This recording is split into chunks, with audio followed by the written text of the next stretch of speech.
हाँ जी, good evening सभी को। तो देखो कल हमने कुछ क्वेश्चन सॉल्व किए थे केमिस्ट्री के। आगे हम बात कर रहे हैं माइनर 7 से हम बात करेंगे, है ना। माइनर 5 और 6 इनऑर्गेनिक केमिस्ट्री से है। माइनर 7 निकाल लीजिएगा आप।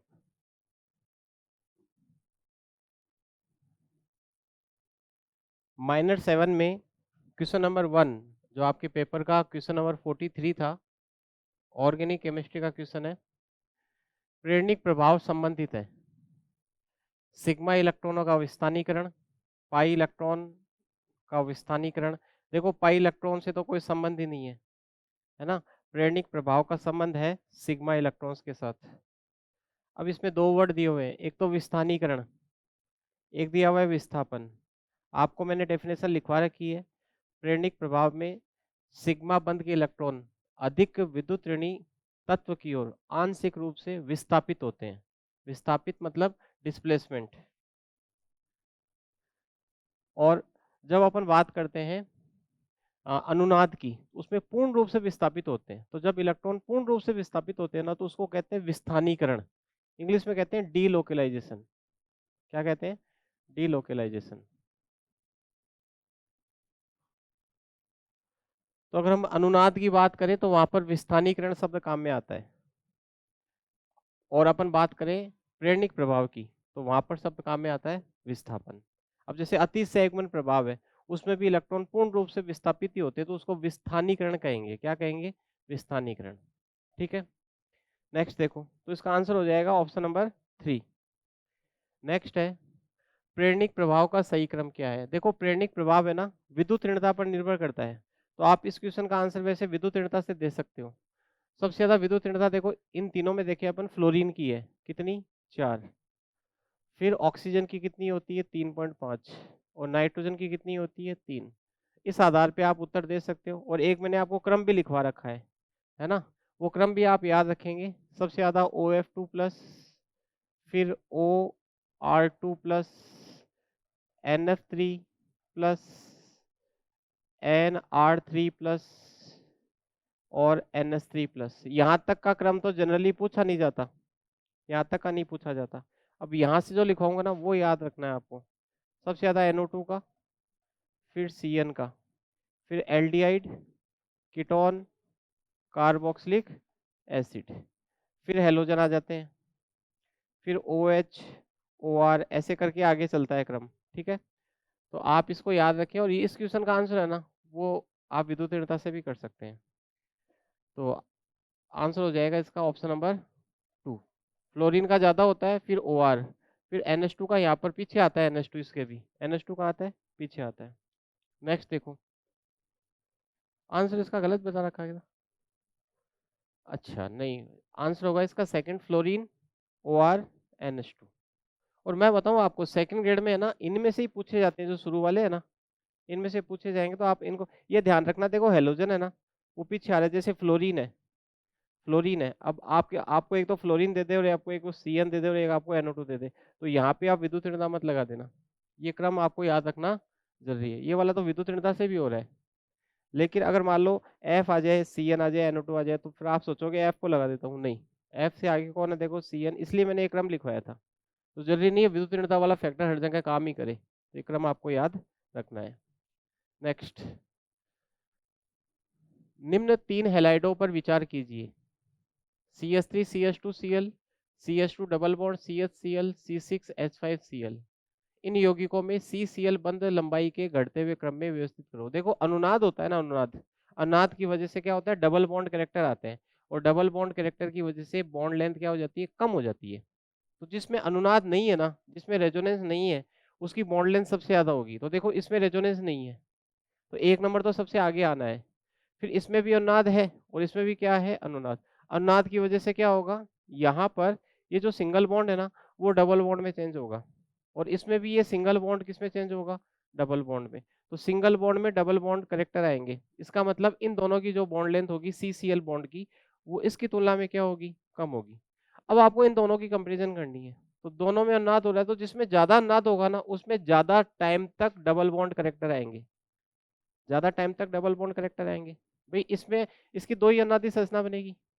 और इसकी 5 बनेगी, तो इसमें 5 बनेगी, इसका मतलब ज़्यादा टाइम तक डबल बॉन्ड रहेगा और इसमें कम टाइम तक रहेगा। तो जिसमें ज़्यादा टाइम तक डबल बॉन्ड रहेगा, इसका मतलब उसमें डबल बॉन्ड कैरेक्टर ज़्यादा आ रहे हैं, इसका मतलब उसकी बॉन्ड लेंथ सबसे कम हो जाएगी। तो सबसे ज़्यादा बॉन्ड लेंथ होगी 1 नंबर की, फिर 2 की और फिर 3 की। तो आंसर हो जाएगा 1, 2 और 3, ऑप्शन नंबर 1। नेक्स्ट देखो, इसमें भी कोई दिक्कत नहीं है, मैंने आपको बताया था अति संयुग्मन के लिए है ना आवश्यक शर्त है कि अल्फा एच होने चाहिए, है ना, अल्फा एच। मैंने कहा था सिग्मा सी एच बॉन्ड के इलेक्ट्रॉन अगर डबल बॉन्ड के साथ या पॉजिटिव चार्ज के साथ या फ्री इलेक्ट्रॉन के साथ एकांतर स्थिति पर होते हैं तो उसमें अति संयुग्मन होता है, माइनस के साथ नहीं होता, है ना। तो इसमें देखो आप, इसमें अपन ऐसे लिखेंगे इसको CH2H CH2 फ्री इलेक्ट्रॉन। तो देखो ये CH बॉन्ड इसके साथ एकांतर स्थिति पर है, इसमें इसका CH बॉन्ड इस प्लस के साथ एकांतर स्थिति पर है, इसका देखो ये CH बॉन्ड जो है, ये वाला CH बॉन्ड, 3 CH बॉन्ड है, इस डबल बॉन्ड के साथ एकांतर है, लेकिन इसमें देखो CH बॉन्ड है ही नहीं। कौन सा, कौन से कार्बन पे, अल्फा कार्बन पे होने चाहिए। अल्फा कार्बन पे देखो इसमें 3 CH3 लगे हुए हैं, तो इसका आंसर हो जाएगा ऑप्शन नंबर 4। इसमें भी कोई दिक्कत नहीं है। ऑर्थोपेरा, ऑर्थोपेरा समूह आपको पहचाना है। देखो ऑर्थोपेरा समूह पहचाने का तरीका वैसे आपको आता है, लेकिन मैं रिवाइज करवा देता हूँ। जो की एटम होता है ना, की एटम, ये की एटम है मान लो, इस की एटम पर लोन पेयर होने चाहिए, कम से कम अगर एक लोन पेयर है तो वो ऑर्थोपेरा निर्देशी होगा। जैसे इसमें बात करें अपन, देखो जैसे ये NO2 है, NO2 में नाइट्रोजन के पास लोन पेयर नहीं है, क्योंकि NO2 है ना वो कुछ इस प्रकार से जुड़ा हुआ है, इस पे लोन पेयर नहीं है क्योंकि इसने अपना लोन पेयर इस ऑक्सीजन को दे दिया। तो जब की एटम मल्टीपल बॉन्ड के द्वारा मोर ईएन एटम से जुड़ा हुआ हो तब तो वो इलेक्ट्रॉन खींचेगा बाहर, और बाहर खींचेगा तो बताओ वो कौन सा प्रभाव दर्शा रहा है, -m। और -m प्रभाव जब दर्शाएगा तो वो ऑर्थोपेरा निर्देशी नहीं होगा, वो मेटा निर्देशी हो जाएगा। और अगर की एटम पे लोन पेयर हो, जैसे मान लो ये Cl लगा दिया मैंने यहाँ पे, तो Cl वाला जो लोन पेयर है ना वो अन्नाद में भाग लेगा, जिसकी वजह से इसकी ऑर्थो पे और पैरा पे माइनस आ जाएगा, तो ये कौन सा निर्देशी हो जाएगा, ऑर्थो पैरा। तो की एटम पर लोन पेयर होना चाहिए। तो देखो ये दोनों तो ऑर्थो पैरा है लेकिन ये मेटा है, इसमें देखो ये ऑक्सीजन पे लोन पेयर है, इस कार्बन के ऊपर लोन पेयर नहीं है, तो ये मेटा निर्देशी हो गया, ये ऑर्थो पैरा है। इसमें देखो ये ऑर्थो पैरा है क्योंकि देखो इसमें नाइट्रोजन जुड़ा हुआ है, नाइट्रोजन पे लोन पेयर होता है, इसमें Cl पर लोन पेयर, लेकिन ये मेटा हो गया क्योंकि इस कार्बन के पास लोन पेयर नहीं है। इसमें देखो इसके ऊपर लोन पेयर है, इसके ऊपर लोन पेयर है, और CH3 भी मैंने आपको बता रखा है हाइपर कॉन्जुगेशन की वजह से। CH3 में क्या होता है, ऑर्थो पैरा निर्देशी क्यों होता है CH3, क्योंकि CH3 में जो CH बॉन्ड है ना, वो CH बॉन्ड इस डबल बॉन्ड के साथ एकांतर हो गए, तो बताओ ये क्या करेंगे, अति संयुग्मन प्रभाव दर्शाएंगे, और अति संयुग्मन प्रभाव की वजह से इसमें क्या आएगा, माइनस आएगा। तो आपको कैसे याद रखना है, ऑर्थोपेरा निर्देशी लोन पेयर वाले होते हैं प्लस एल्काइल ग्रुप, और एल्काइल ग्रुप भी कौन से, जिनके पास अल्फा एच हो, ठीक है, और बाकी सारे कौन से होंगे, मेटा निर्देशी। अच्छा ऑर्थोपेरा निर्देशी है ना सक्रियणकारी समूह होते हैं, लेकिन हेलोजन को छोड़कर, हेलोजन जो है वो ऑर्थोपेरा निर्देशी तो है लेकिन वो सक्रियणकारी नहीं है, वो क्या है, विसक्रियणकारी। और जो मेटा निर्देशी समूह है वो हमेशा क्या होते हैं, विसक्रियणकारी समूह होते हैं। नेक्स्ट देखो, कौन से अणु में सभी सीसी बंधों की लंबाई समान है, जिसमें अन्नाद होगा, जिसमें अन्नाद होता है ना उसमें सारे सीसी बॉन्ड क्या होते हैं, समान। मैंने बेंजीन वाले में लिखवाया था आपको, बेंजीन में अन्नाद की वजह से सारी बॉन्ड लेंथ 1.39 एंगस्ट्रॉम की होती है। तो देखो इसमें अन्नाद हो रहा है, इसमें भी अन्नाद होगा, ये देखो माइनस है यहाँ पर तो ये अन्नाद करेगा, एरोमेटिक कंपाउंड है ये। और इसमें भी अन्नाद होगा तो इसमें फर्स्ट सेकंड थर्ड तीनों में सीसी बॉन्ड लेंथ क्या होगी, समान, क्योंकि सिंगल बॉन्ड डबल बॉन्ड में चेंज होगा, डबल बॉन्ड किस में चेंज होगा, सिंगल बॉन्ड में। तो आंसर क्या हो जाएगा, उपरोक्त सभी।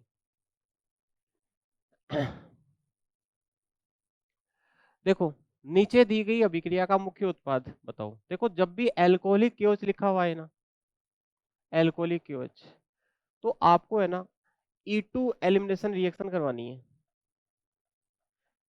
हम दो टाइप की एलिमिनेशन रिएक्शन पढ़ते हैं सेकंड ग्रेड के अंदर, एक E1 और एक E2।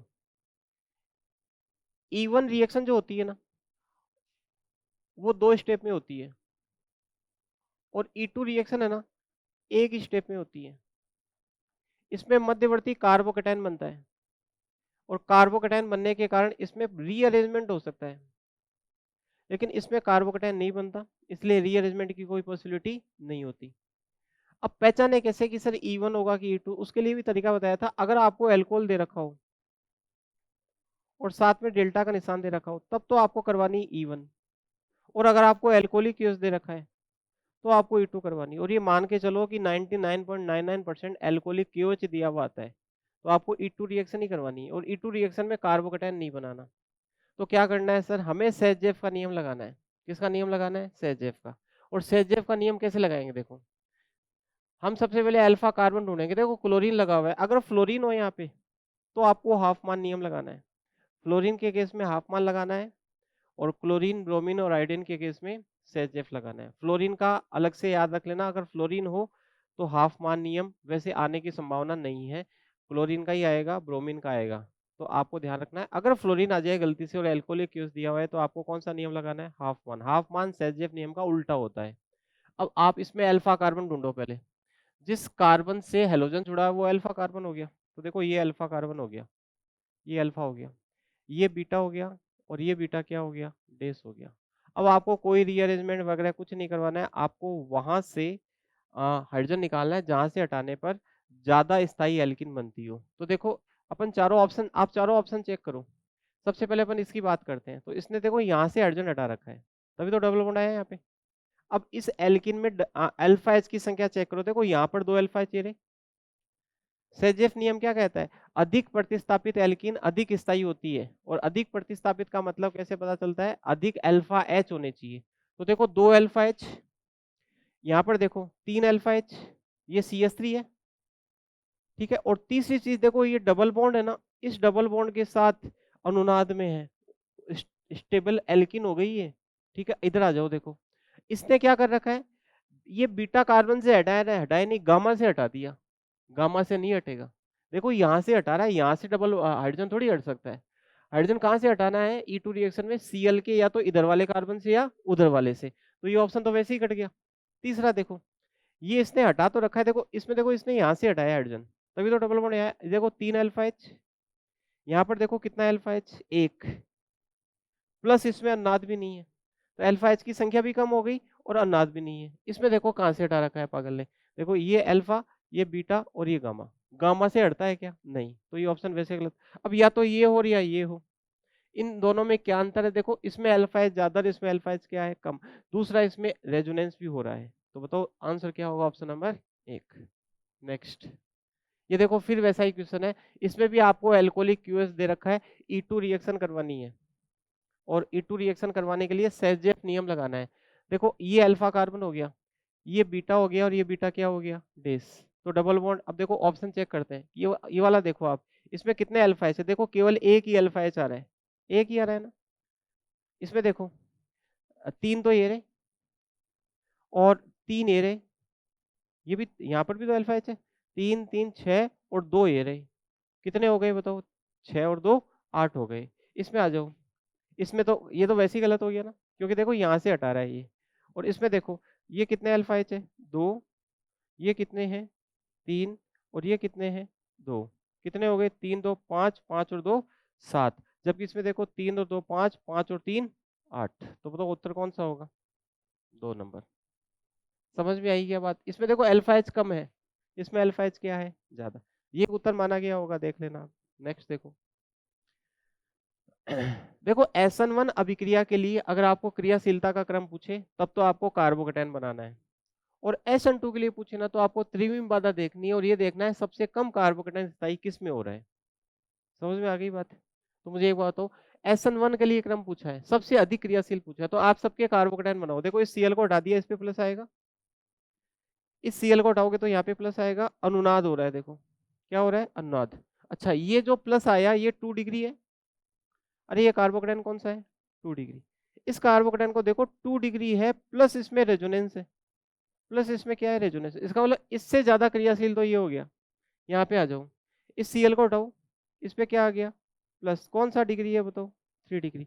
इसमें आ जाओ, इसको हटाओ, इस पे प्लस आया, 3 डिग्री है, बट इसमें रेजोनेंस भी है। तो बताओ ज्यादा स्थायी कौन सा हो गया कार्बोकेटाइन, ये। तो इसका सबसे ज्यादा जो क्रियाशील है वो कौन होगा बताओ, 4 नंबर। उसके बाद कुछ क्रम पूछे तो बताओ कौन होगा सबसे ज्यादा, 4। फिर बताओ कौन होगा, 3, और ये 2। ये देखो अन्नाद हो रहा है, पहले इसको अन्नाद को प्राथमिकता देंगे, तो बताओ ये फिर 2, फिर बोलो 3, फिर बोलो 1। लेकिन इसमें पूछा कौन सा है सबसे ज्यादा क्रियाशील। तो SN1 में क्रियाशीलता निर्भर करती है कार्बोकेटाइन के स्थायित्व पर। यहाँ पे आ जाओ, ये तो सर का क्वेश्चन है, ये स्पेक्ट्रोस्कोपी सर ने करवा दी होगी आपको। आगे चलते हैं, माइनर 8 में आ जाते हैं। इससे पहले कोई क्वेश्चन आपके पास हो तो बता देना ना। वर्ग माध्य मूल वेग और अधिकतम प्रायिकता वेग का अनुपात आपको पूछा गया है। तो ये गैसियस स्टेट का क्वेश्चन है। इसमें आपकी की में आंसर गलत दिया हुआ है, मैंने देख लिया था इसको। देखो वी आर एम एस, देखो वी आर एम एस होता है 3RT/MW। एक तो ये फॉर्मूला है ना। देखो RMS 3 अक्षर आ रहे हैं ना, तो 3RT/MW। एक होता है V मोस्ट प्रोबेबल वेलोसिटी, अधिकतम प्रायिकता वेग। इसका फॉर्मूला होता है, इसमें देखो दो है M और P, तो 2RT/MW। अच्छा एक और होता है फॉर्मूला, वो भी याद रखें आप, V एवरेज, औसत वेग का सूत्र होता है √8/π/RT/MW। अब फिलहाल इस क्वेश्चन में है ना, आपसे पूछा गया है VRMS और VMP का अनुपात। इसका मतलब इन दोनों को आपस में डिवाइड करना पड़ेगा, और करोगे तो सब कुछ कट जाएगा, √3/2 बचेगा। क्या बचेगा, √3/2। तो उत्तर इसका होगा दूसरा। अच्छा एक दो बातें और याद रखना है इसके अंतर्गत, आप खुद से, मैंने क्वेश्चन भी बना के आपको दे रखा है।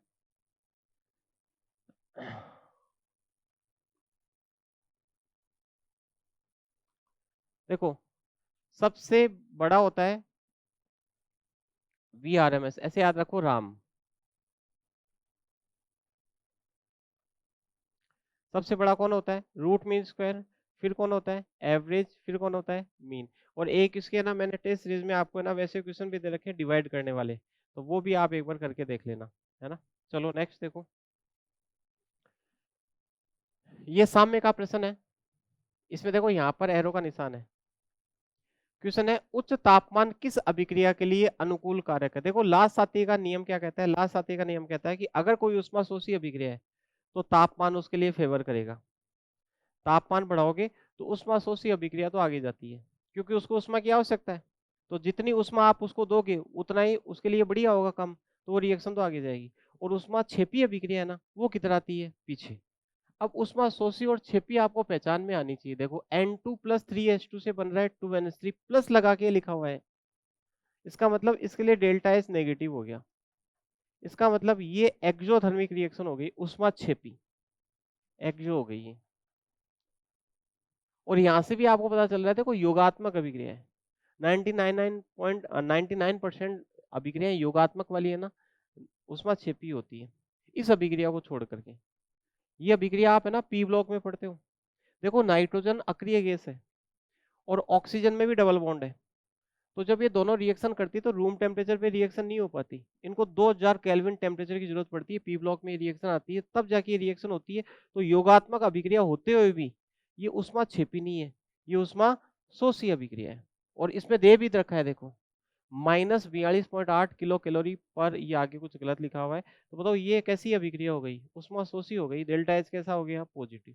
तो बताओ उच्च तापमान पूछा है, तो उष्मा क्षेपी के लिए तो निम्न तापमान सहायक होता है। याद करो हैबर प्रोसेस, हैबर प्रोसेस के अंदर अपन क्या करते हैं, उच्च दाब और निम्न ताप। तो इसका आंसर दूसरा होना चाहिए। अब तीसरे को चेक करते हैं, देखो 2SO2 + O2 से बन रहा है 2SO3 प्लस लगा के, अगर देखो उत्पाद की साइड प्लस लगा के उष्मा लिखी हुई रहे तो उष्मा छिपी, माइनस लगा के लिख रहे उष्मा शोषी। नेक्स्ट देखो H2 + Cl2 से, देखो यहाँ पे -44 से उधर जाके प्लस का हो जाएगा, उत्पाद की साइड ले जाओ आप, तो बताओ ये भी उष्मा कैसी हो गई, छिपी। ये भी उष्मा क्या हो गई, छिपी। तो इसका वाला आंसर इसका हो जाएगा ऑप्शन नंबर 2। नेक्स्ट देखो सम आयन प्रभाव विलयन के युग्मों में जिस युग्म द्वारा दिखाया जाता है। सम आयन प्रभाव क्या होता है? जब हम किसी दुर्बल वैद्युत अपघटय में सम आयन वाला प्रबल वैद्युत अपघटय मिला देते हैं तो दुर्बल के आयनन की मात्रा पहले से कम हो जाती है। जैसे मान लो अपने पास एक दुर्बल वैद्युत अपघटय CH3COOH, ये कैसे टूटता है? ये टूटता है CH3COO minus plus H plus. अब हमने इसके अंदर क्या मिला दिया? हमने मिला दिया सम आयन वाला प्रबल विद्युत अपघटय। तो ये तो देखो स्पेक्टेटर आयन हो जाता है। ये जो आयन है ना, ये क्या करेगा? इसकी कॉन्सेंट्रेशन बढ़ाएगा तो उत्पाद की सांद्रता बढ़ेगी, तो बताओ साम्य किधर आएगा? पीछे की ओर। इसका मतलब ये हो गया कि इसके आयनन की मात्रा में क्या आई? कमी। तो हमें ऐसा ऑप्शन चेक करना है जिसमें एक दुर्बल वैद्युत अपघटय हो और साथ में सम आयन वाला प्रबल वैद्युत अपघटय हो। देखो BaCl2 लवण है ना, ये प्रबल हो गया, तो ये आंसर इसका नहीं होगा। NaCl ये लवण है, प्रबल हो गया। और ये देखो NH4OH प्लस NH4Cl दुर्बल विद्युत अपघटय और सम आयन वाला प्रबल, इसका एक भाग Cl प्रबल है ना, इस वजह से ये हो गया इसका सही आंसर। तो ऑप्शन नंबर 3 होगा। नेक्स्ट देखो, जल में अल्प विलेय विद्युत अपघटय MMAA की विलेयता निम्नलिखित व्यंजक द्वारा दी जाती है। देखो इस प्रकार का क्वेश्चन आए तो आपको क्या करना है? पहले इसको ब्रेक कर लो आप। MMAA ये ब्रेक होके बनाएगा। देखो m के कितने आयन हैं? स्मॉल m, तो स्मॉल m m, और a के कितने आयन हैं? स्मॉल a, तो स्मॉल a a। अब इसके ऊपर चार्ज लगाना चाहो तो प्लस a लगा दो, क्योंकि ये चार्ज इसके ऊपर जाएगा और ये चार्ज इसके ऊपर जाएगा, माइनस m। अब आपको क्या करना है? देखो इसकी विलेयता को अगर s माने अपन, तो इसकी विलेयता अगर यहाँ पे 2 होता तो 2s होती, 3 होता तो 3s होती, m लिखा हुआ तो क्या होगी? ms, और इसकी क्या होगी बताओ? as। ऐसे लिख देना है। अब क्या करना है? फॉर्मूला लगा लो। बताओ KSP बराबर आयनों की सांद्रताओं का गुणनफल करो, तो इसकी सांद्रता ms के बराबर है, तो ms की पावर बोलो कितनी आएगी? m, और as की पावर बोलो कितनी आएगी? a। तो बताओ KSP बराबर हो गया m की पावर m, s की पावर m, a की पावर a, और s की पावर भी a। अब बताओ KSP बराबर हो गया m की पावर m, फिर देखो a की पावर a, और s की पावर m प्लस a, यही होगा ना। अब आपको s का मान पूछा है, तो s बराबर हो गया KSP बटा m की पावर m, a की पावर a, और इसकी जो पावर होगी ना वो 1 अपॉन में आ जाएगी, 1 प्लस m प्लस a। तो इसका आंसर देख लो कौन सा होना चाहिए। ये दोनों तो गलत हो गए क्योंकि इसमें पावर ऐसे दे रखी है, तो ये आंसर हो जाएगा ऑप्शन नंबर सेकंड। नेक्स्ट देखो, ये तो बहुत आसान सा क्वेश्चन है। सर्वाधिक पीएच कौन देगा? तो देखो ये प्रबल क्षार और प्रबल अम्ल, यानी हम कह सकते हैं strong acid strong base type का लवण है, उसकी पीएच है ना वो कितनी होती है? 7। ये देखो स्ट्रॉन्ग एसिड स्ट्रॉन्ग बेस, ये भी स्ट्रॉन्ग एसिड स्ट्रॉन्ग बेस हो गया, पीएच कितनी होगी? 7। इसका देखो एसिड तो वीक है और बेस क्या है? स्ट्रॉन्ग, तो वीक एसिड स्ट्रॉन्ग बेस हो गया, इसकी पीएच 7 से क्या होगी? ज्यादा। मैंने इनके फॉर्मूले बताए थे आपको, वो फॉर्मूले आप देख लेना एक बार, है ना। और इसमें देखो ये कॉपर है ना वो तो वीक होता है, और ये स्ट्रॉन्ग हो गया, मतलब स्ट्रॉन्ग एसिड वीक बेस, तो इसकी पीएच 7 से क्या हो जाएगी? कम। तो सर्वाधिक पीएच कौन दे रहा है बताओ? 3 नंबर दे रहा है। नेक्स्ट, इसमें किस किस के प्रॉब्लम आई इस क्वेश्चन में? पढ़ो इसको। यदि 1 गुणा 10 की घात -4 MNA2CO3 में BaNO3 मिलाया जाता है, मतलब सोडियम कार्बोनेट में बेरियम नाइट्रेट मिलाया गया, तो देखो ये दोनों आपस में अभिक्रिया करेंगे और अभिक्रिया करके देखो क्या बनाएंगे? 2NaNO3, 2NaNO3 प्लस क्या बनेगा? प्लस बनेगा सर BaCO3, BaCO3। ठीक है। अब ये क्या कह रहा है? Ba+2 की किस सांद्रता पर अवक्षेप बनना शुरू हो जाएगा? दो बातें होती है, शुरू हो जाएगा और बनेगा, दोनों अलग अलग बात है ना। क्या कह रहा है? बनना शुरू हो जाएगा। अब अपन इसका बेसिक कॉन्सेप्ट समझते हैं पहले। देखो देखो अगर किसी विलयन में आयनों की सांद्रताओं का गुणनफल, जिसे हम कहते हैं आयनिक गुणनफल, अगर उसका मान Ksp से कम होता है तो इसका मतलब ये है कि वो विलयन अभी असंतृप्त है। वो विलयन क्या है? असंतृप्त। अवक्षय बिल्कुल बनने की दूर दूर तक कोई संभावना नहीं है। अगर आयनों की सांद्रताओं का गुणनफल, जिसे हम आयनिक गुणनफल कहते हैं, उसका मान अगर Ksp के बराबर होता है तो हम कहते हैं विलयन संतृप्त हो चुका है, लेकिन अवक्षय अभी भी बना नहीं है, बना नहीं है। और अगर आयनों की सांद्रताओं का गुणनफल Ksp से क्या हो जाए? ज्यादा, तो इस केस के अंदर क्या होगा? अवक्षय बनेगा, बनना शुरू होगा और बनेगा, दोनों अलग अलग बात है। यहाँ पे बनेगा, बनना शुरू नहीं होगा, यहाँ पर बनेगा। अब अपन क्वेश्चन को चेक करते हैं एक बार और फिर उसका ऑप्शन चेक करते हैं कि कौन सा आंसर इसका होना चाहिए। ठीक है, तो मुझे एक बात बताओ, सबसे पहले अवक्षय हमें किसका बनाना है? BaCO3 का। तो हमें एक तो बेरियम आयन की कॉन्सेंट्रेशन चाहिए और एक हमें किसकी कॉन्सेंट्रेशन चाहिए? कार्बोनेट की। तो बेरियम कार्बोनेट की हम कॉन्सेंट्रेशन लेंगे। तो ध्यान से देखो, कार्बोनेट की कॉन्सेंट्रेशन तो हमें मिलेगी यहाँ से। भाई ये कैसे टूटेगा? आप सोचो, Na2CO3 टूटेगा 2Na प्लस CO3 माइनस 2। अब इसकी कॉन्सेंट्रेशन है 10 की घात -4, तो इसकी होगी 2 गुणा 10 की घात -4 और इसकी कितनी होगी? 10 की घात -4। भाई जो कॉन्सेंट्रेशन होती है ना, वो स्टाइकियोमेट्रिक कोएफिशिएंट के अनुसार अपन निकालते हैं। जैसे मान लो इसकी 1 है तो इसकी 2 होगी, इसकी कितनी होगी? 1। तो कार्बोनेट आयन की कॉन्सेंट्रेशन तो आ गई अपने पास में, मैं इधर लिख रहा हूँ। देखो कार्बोनेट आयन की कॉन्सेंट्रेशन आई 10 की घात -4 और बेरियम आयन की कॉन्सेंट्रेशन हमें वो पूछ रहा है किस सांद्रता पर, तो हम यहाँ पे लिखेंगे बेरियम। हमें पता नहीं है ना, वो हमें वो पता नहीं है, यहाँ पे हम लिख देते हैं। ये समझ में आया क्या? Ba+2। अब यहाँ पर हम Ksp लिखेंगे। ठीक है, देखो अवक्षेप बनेगा तब तो ये है, और बनना शुरू होगा तो जैसे ही संतृप्त बनेगा ना, थोड़ा थोड़ा बनना क्या हो जाता है? वो ये नहीं कह रहा बनेगा, बनना तो हमें बराबर करना है इस केस के अंदर। तो बताओ बेरियम आयन की कॉन्सेंट्रेशन पूछिए, तो बताओ Ksp का मान बोलो। 5.1 गुणा 10 की घात -9 बट्टा बोलो 10 की घात -4। तो 5.1 गुणा 10 की घात -5। देखो बनेगा तब आपको बड़ी संख्या लेनी पड़ेगी, और बनना शुरू हो जाए तो जैसे ही संतृप्त बनेगा ना, तो हल्का हल्का सा अवक्षेप बनना दिखने लग जाएगा, ऐसे समझ सकते हो। ठीक है, और कोई आंसर सेट नहीं हो रहा है इसके अंदर। देखो ये कॉन्सेंट्रेशन तो कम पड़ गई और ये बहुत ज्यादा हो गई, यहाँ पे बनना शुरू नहीं होगा, यहाँ पर तो बहुत ज्यादा बन चुका होगा इन दोनों केस के अंदर।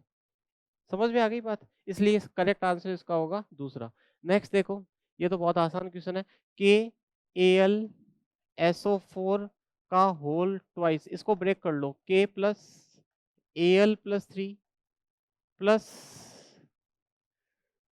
2SO4-2, सही है ना? +1 +3 +4 हो गया और ये -4 हो गया। अब ये कह रहा है कि Ksp और विलेयता के मध्य संबंध बताओ।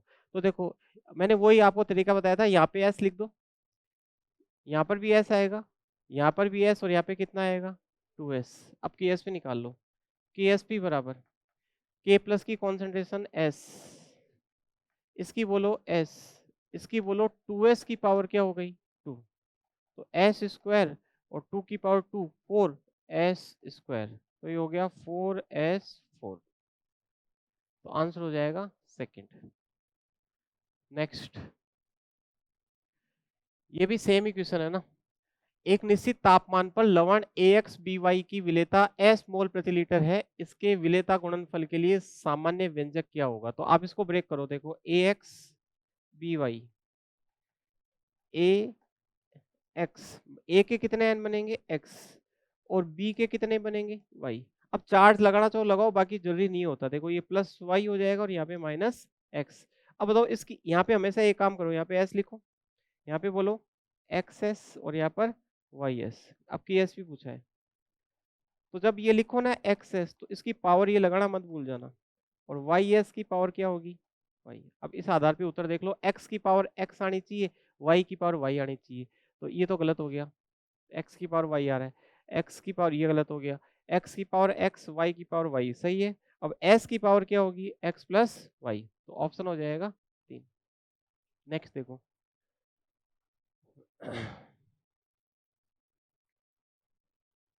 सिल्वर सल्फेट की मोलर विलेयता आपको गिवन है 1.5 गुणा 10 की घात -2 मोल पर लीटर। इस लवण का विलेयता गुणनफल पूछा गया आपसे। तो इसके लिए आपको सिल्वर सल्फेट का फॉर्मूला बनाएंगे। कैसे बनाएंगे, देखो सिल्वर आपको पता है Ag प्लस होता है और SO4 क्या होता है, माइनस का 2।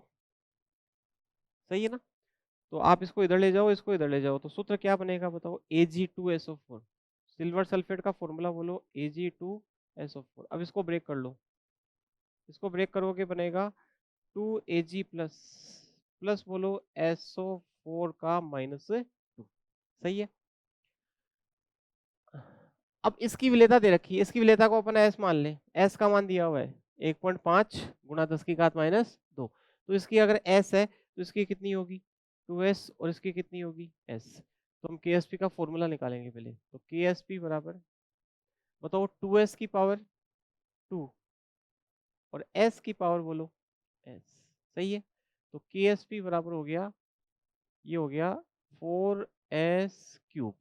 अब हमें पूछा है विलेयता गुणनफली, तो 4 इंटू एस का मान बोलो 1.5 गुणा 10 की घात -3 2 सॉरी -2 की पावर कितनी हो गई 3।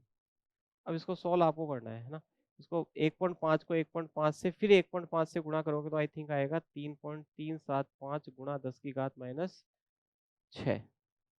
फिर इसको सॉल्व करोगे ना, 4 3 12, 12 के आसपास देखो कौन सा ऑप्शन आ रहा है, ये रहा 12 का 13 हो गया ना। तो तीसरा उत्तर, दूसरा उत्तर हो जाएगा। और ये घात है ना -6 से -5 रह जाएगी। नेक्स्ट देखो A2X3 की विलेयता क्या होगी यदि इसकी विलेयता गुणनफल KSP का मान 1.08 गुणा 10 की घात -23 के बराबर है। तो पहले वही देखो A2X3, इसको ब्रेक करो 2A प्लस 3x। चार्ज लगाने की जरूरत नहीं। बताओ इसकी विलेयता का 2s और इसकी कितनी 3s। अब KSP का सूत्र निकालते हैं अपन पहले। तो KSP बराबर 2s का स्क्वायर और 3s का क्यूब। KSP बराबर बराबर 2 की पावर 2 कितना हो गया 4s² और 3 की पावर 3 27, और 27 को फिर 3 से गुणा करोगे 3 की, हाँ सॉरी 27 आएगा ना, 27s³। देखो मैं आपको एक बात बताऊं, कि वैसे फॉर्मूले डायरेक्ट भी आपको मैंने याद करवा रखे हैं ना फॉर्मूले, लेकिन कभी कभी क्या होता है लवण अलग आ जाता है, फॉर्मूला चेंज हो जाता है। तो आपको एक बार परीक्षा में 1 मिनट लगेगी, निकाल के देख लेना है। समझ में आ रही है। वैसे फिक्स होते हैं, लेकिन क्या पता अलग टाइप का लवण आ जाए। जैसे एक फॉर्मूला भी आया था 4s4, तो वो तो अपन ने फॉर्मूला लिखा ही नहीं। तो सारे अपन ने मेन मेन लवण के लिखे हैं, फिर भी आपको एक बार निकाल करके देख लेना चाहिए। तो इसको सॉल्व करोगे आएगा KSP बराबर 108s5। अब s का मान पूछा है आई थिंक आपसे, तो s बराबर हो जाएगा KSP बटा 108 और इसकी पावर हो जाएगी 1/5। KSP का मान आपको गिवन है 1.08, जिसको हम लिख सकते हैं 108 गुणा 10 की घात -25 बट्टा बोलो 108, और यहाँ पर 1/5। और एक बात बताऊं, जब ये पावर है ना इस प्रकार से दी जाती है आपको, ताकि आप आसानी से उसको सॉल्व कर सके। यहाँ पे फंसाएगा नहीं। 25 देगा तो कितना हो जाएगा 5, तो ये कट गया। तो ये हो जाएगा 10 की घात -5। उत्तर हो जाएगा ऑप्शन नंबर 1। नेक्स्ट, ये देखो सीरीज लिखवा रखी है एक रेडॉक्स रिएक्शन में, है ना। वो सीरीज के शुरू के 5-7 अम्ल अच्छे से याद होने चाहिए, है ना। मैं लिखवा देता हूँ वापस से। हकलो आई खबर सुनो। देखो ये क्वेश्चन है ना, कल नहीं हंसना। ये आपको है ना परीक्षा से 1-2 दिन पहले जब रेडॉक्स पढ़ रहे हो ना, तो उसको अभी याद करोगे तो वापस भूल जाओगे। सब भूलते हैं, मैं ही भूल जाता हूँ, देखनी पड़ती है एक बार। तो आप एक बार परीक्षा देने जाओ, रेडॉक्स पढ़ रहे हो तो इस सीरीज को एक बार थोड़ा सा देख लेना। क्योंकि देखो ये जो आपको एसिडिक स्थिरांक का ऑर्डर है ना, इसके पीछे कोई लॉजिक नहीं है। ये डायरेक्ट पीके के मानों से है ना यहाँ पर इसको जचाया गया। तो HClO4 HI HBr H2SO4 HCl HNO3 और H3+। अब आपको अगर आपका ये सीरीज आपने याद नहीं कर रखी ना, तो आपका गलत हो सकता है। जैसे मान लो HCl और HNO3 में देखो HCl ज्यादा स्ट्रॉन्ग है, फिर उसके बाद में HF आता है, फिर उसके बाद में H3PO4 आता है, फिर H2CO3 आता है। तो ये सीरीज मैंने आपको लिखवा रखी, तो शुरू के 5-7 एसिड है ना, वो आप जरूर याद रखें। ये देखो सबसे स्ट्रॉन्ग एसिड कौन सा होता है? HClO4। तो उत्तर हो जाएगा ऑप्शन नंबर 4। इसके बाद में HCN है, पूरी मैंने आपको कॉपी में लिखवा रखी है, आप वहां से देख लेना। H2S, फिर फिनॉल है, वाटर है, एथेनॉल है, से आता है। नेक्स्ट देखो, ये क्वेश्चन अच्छा है, इसमें भी आपको मेरे हिसाब से दिक्कत नहीं आनी चाहिए। देखो एक बात ध्यान रखना, पीएच आपके पास में हो, उससे अगर H+ निकालना हो तो कैसे निकालोगे? जो पीएच है ना, उसके आगे माइनस लगा के उसका एंटीलॉग निकाल लो। पीएच के आगे माइनस लगा के उसका क्या निकाल लो? एंटीलॉग। बस इतना सा काम करना है। क्या कह रहा है? HA दुर्बल अम्ल है के 0.1 m, ये सी का मान दे दिया आपको। विलियन की पीएच आपको गिवन है। अम्ल के आयनन की मात्रा पूछी है, मतलब अल्फा पूछा है, और आयनन स्थिरांक ज्ञात करना है। तो देखो आप याद करो, ओस्टवाल्ड डाइल्यूशन लो, उसमें एक फॉर्मूला लिखा था अपन ने, H बराबर होता है, H+ बराबर होता है C अल्फा। इससे ये क्वेश्चन होगा, लिखवा रखा है। तो बताओ यहाँ से अल्फा निकालना है, तो अल्फा बराबर हो जाएगा H+ बटा C। अब H+ की वैल्यू अपन को यहाँ से निकालनी पड़ेगी। तो कैसे निकालेंगे, ध्यान से देखो एक बार। देखो पीएच बराबर होता है -log H+, ये फॉर्मूला होता है। सही बात है। पीएच बराबर क्या होता है? -log H+। यानी मैं इसको लिख सकता हूँ -log H+ बराबर होता है पीएच। और इस माइनस को मैं यहाँ से हटाऊं अगर, तो इस माइनस को मैं इधर भी लिख सकता हूँ। अब मुझे H+ चाहिए, तो H+ निकालने के लिए मुझे log हटाना पड़ेगा, और log हटाने के इसका एंटी log लेना पड़ेगा। तो एंटी log लोगे जब आप इसका, तो इसका एंटी log लोगे तो log हट जाएगा, तो H+ बचेगा केवल। तो H+ बराबर क्या आएगा बताओ? माइनस, फिर इधर भी एंटी log लो, एंटी log पीएच। ये फॉर्मूला होता है किसका? H+ का। तो जब भी पीएच निकालनी हो तो फॉर्मूला रटो मत आप, तो ये याद रखो, पीएच निकालनी हो तब तो अपन H+ का log लेते हैं माइनस लगा के, और उल्टा करना हो ना, तो जो पीएच दे रखी है उसका एंटी log लो, लेकिन उसका माइनस लगा के एंटी log लो। तो अब इसका एंटी log लेते हैं, देखो अपन, बहुत आसान है।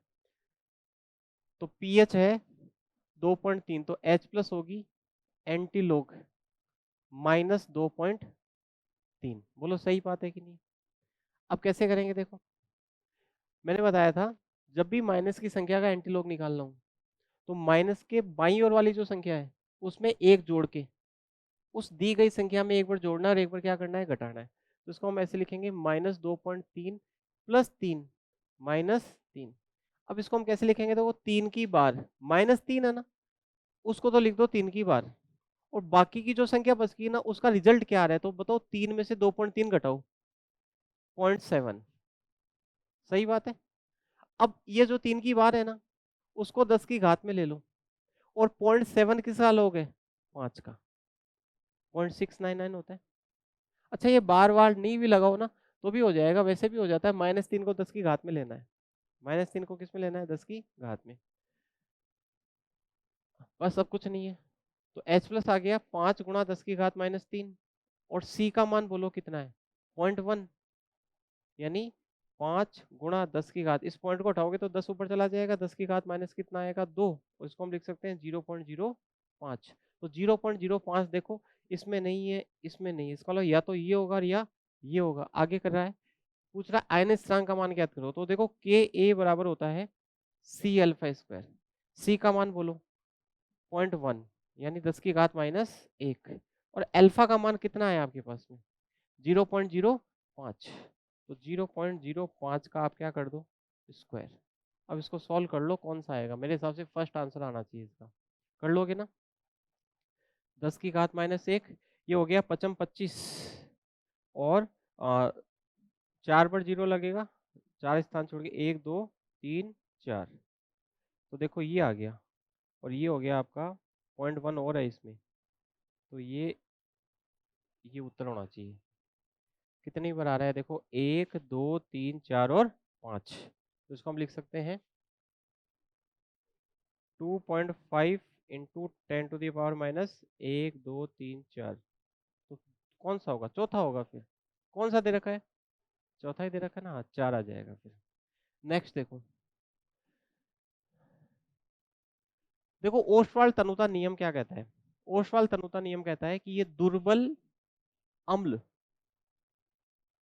व दुर्बल क्षार की व्याख्या करता है। दुर्बल अम्ल और दुर्बल क्षार के लिए दिया गया था, वीक एसिड और वीक बेस के लिए। अब पढ़ते हैं, देखो ओस्वाल्ड तनुता नियम HCN के लिए लागू होता है। बिल्कुल सही बात है, HCN वीक एसिड है, क्योंकि मैंने आपको स्ट्रॉन्ग एसिड की लिस्ट लिखवा रखी है, उनके अलावा जो बच गए वो सारा क्या है? वीक। NaCN के ऊपर लागू नहीं होता क्योंकि ये लवण है, क्योंकि ये क्या है? लवण। इसका मतलब ये कथन सही हो गया।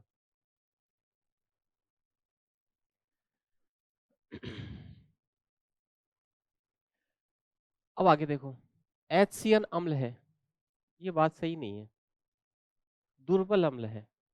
HCN एक क्या है? दुर्बल अम्ल। तो ये कथन यहाँ मुझे गलत लग रहा है। आगे देखो, HCN एक क्या है? लवण।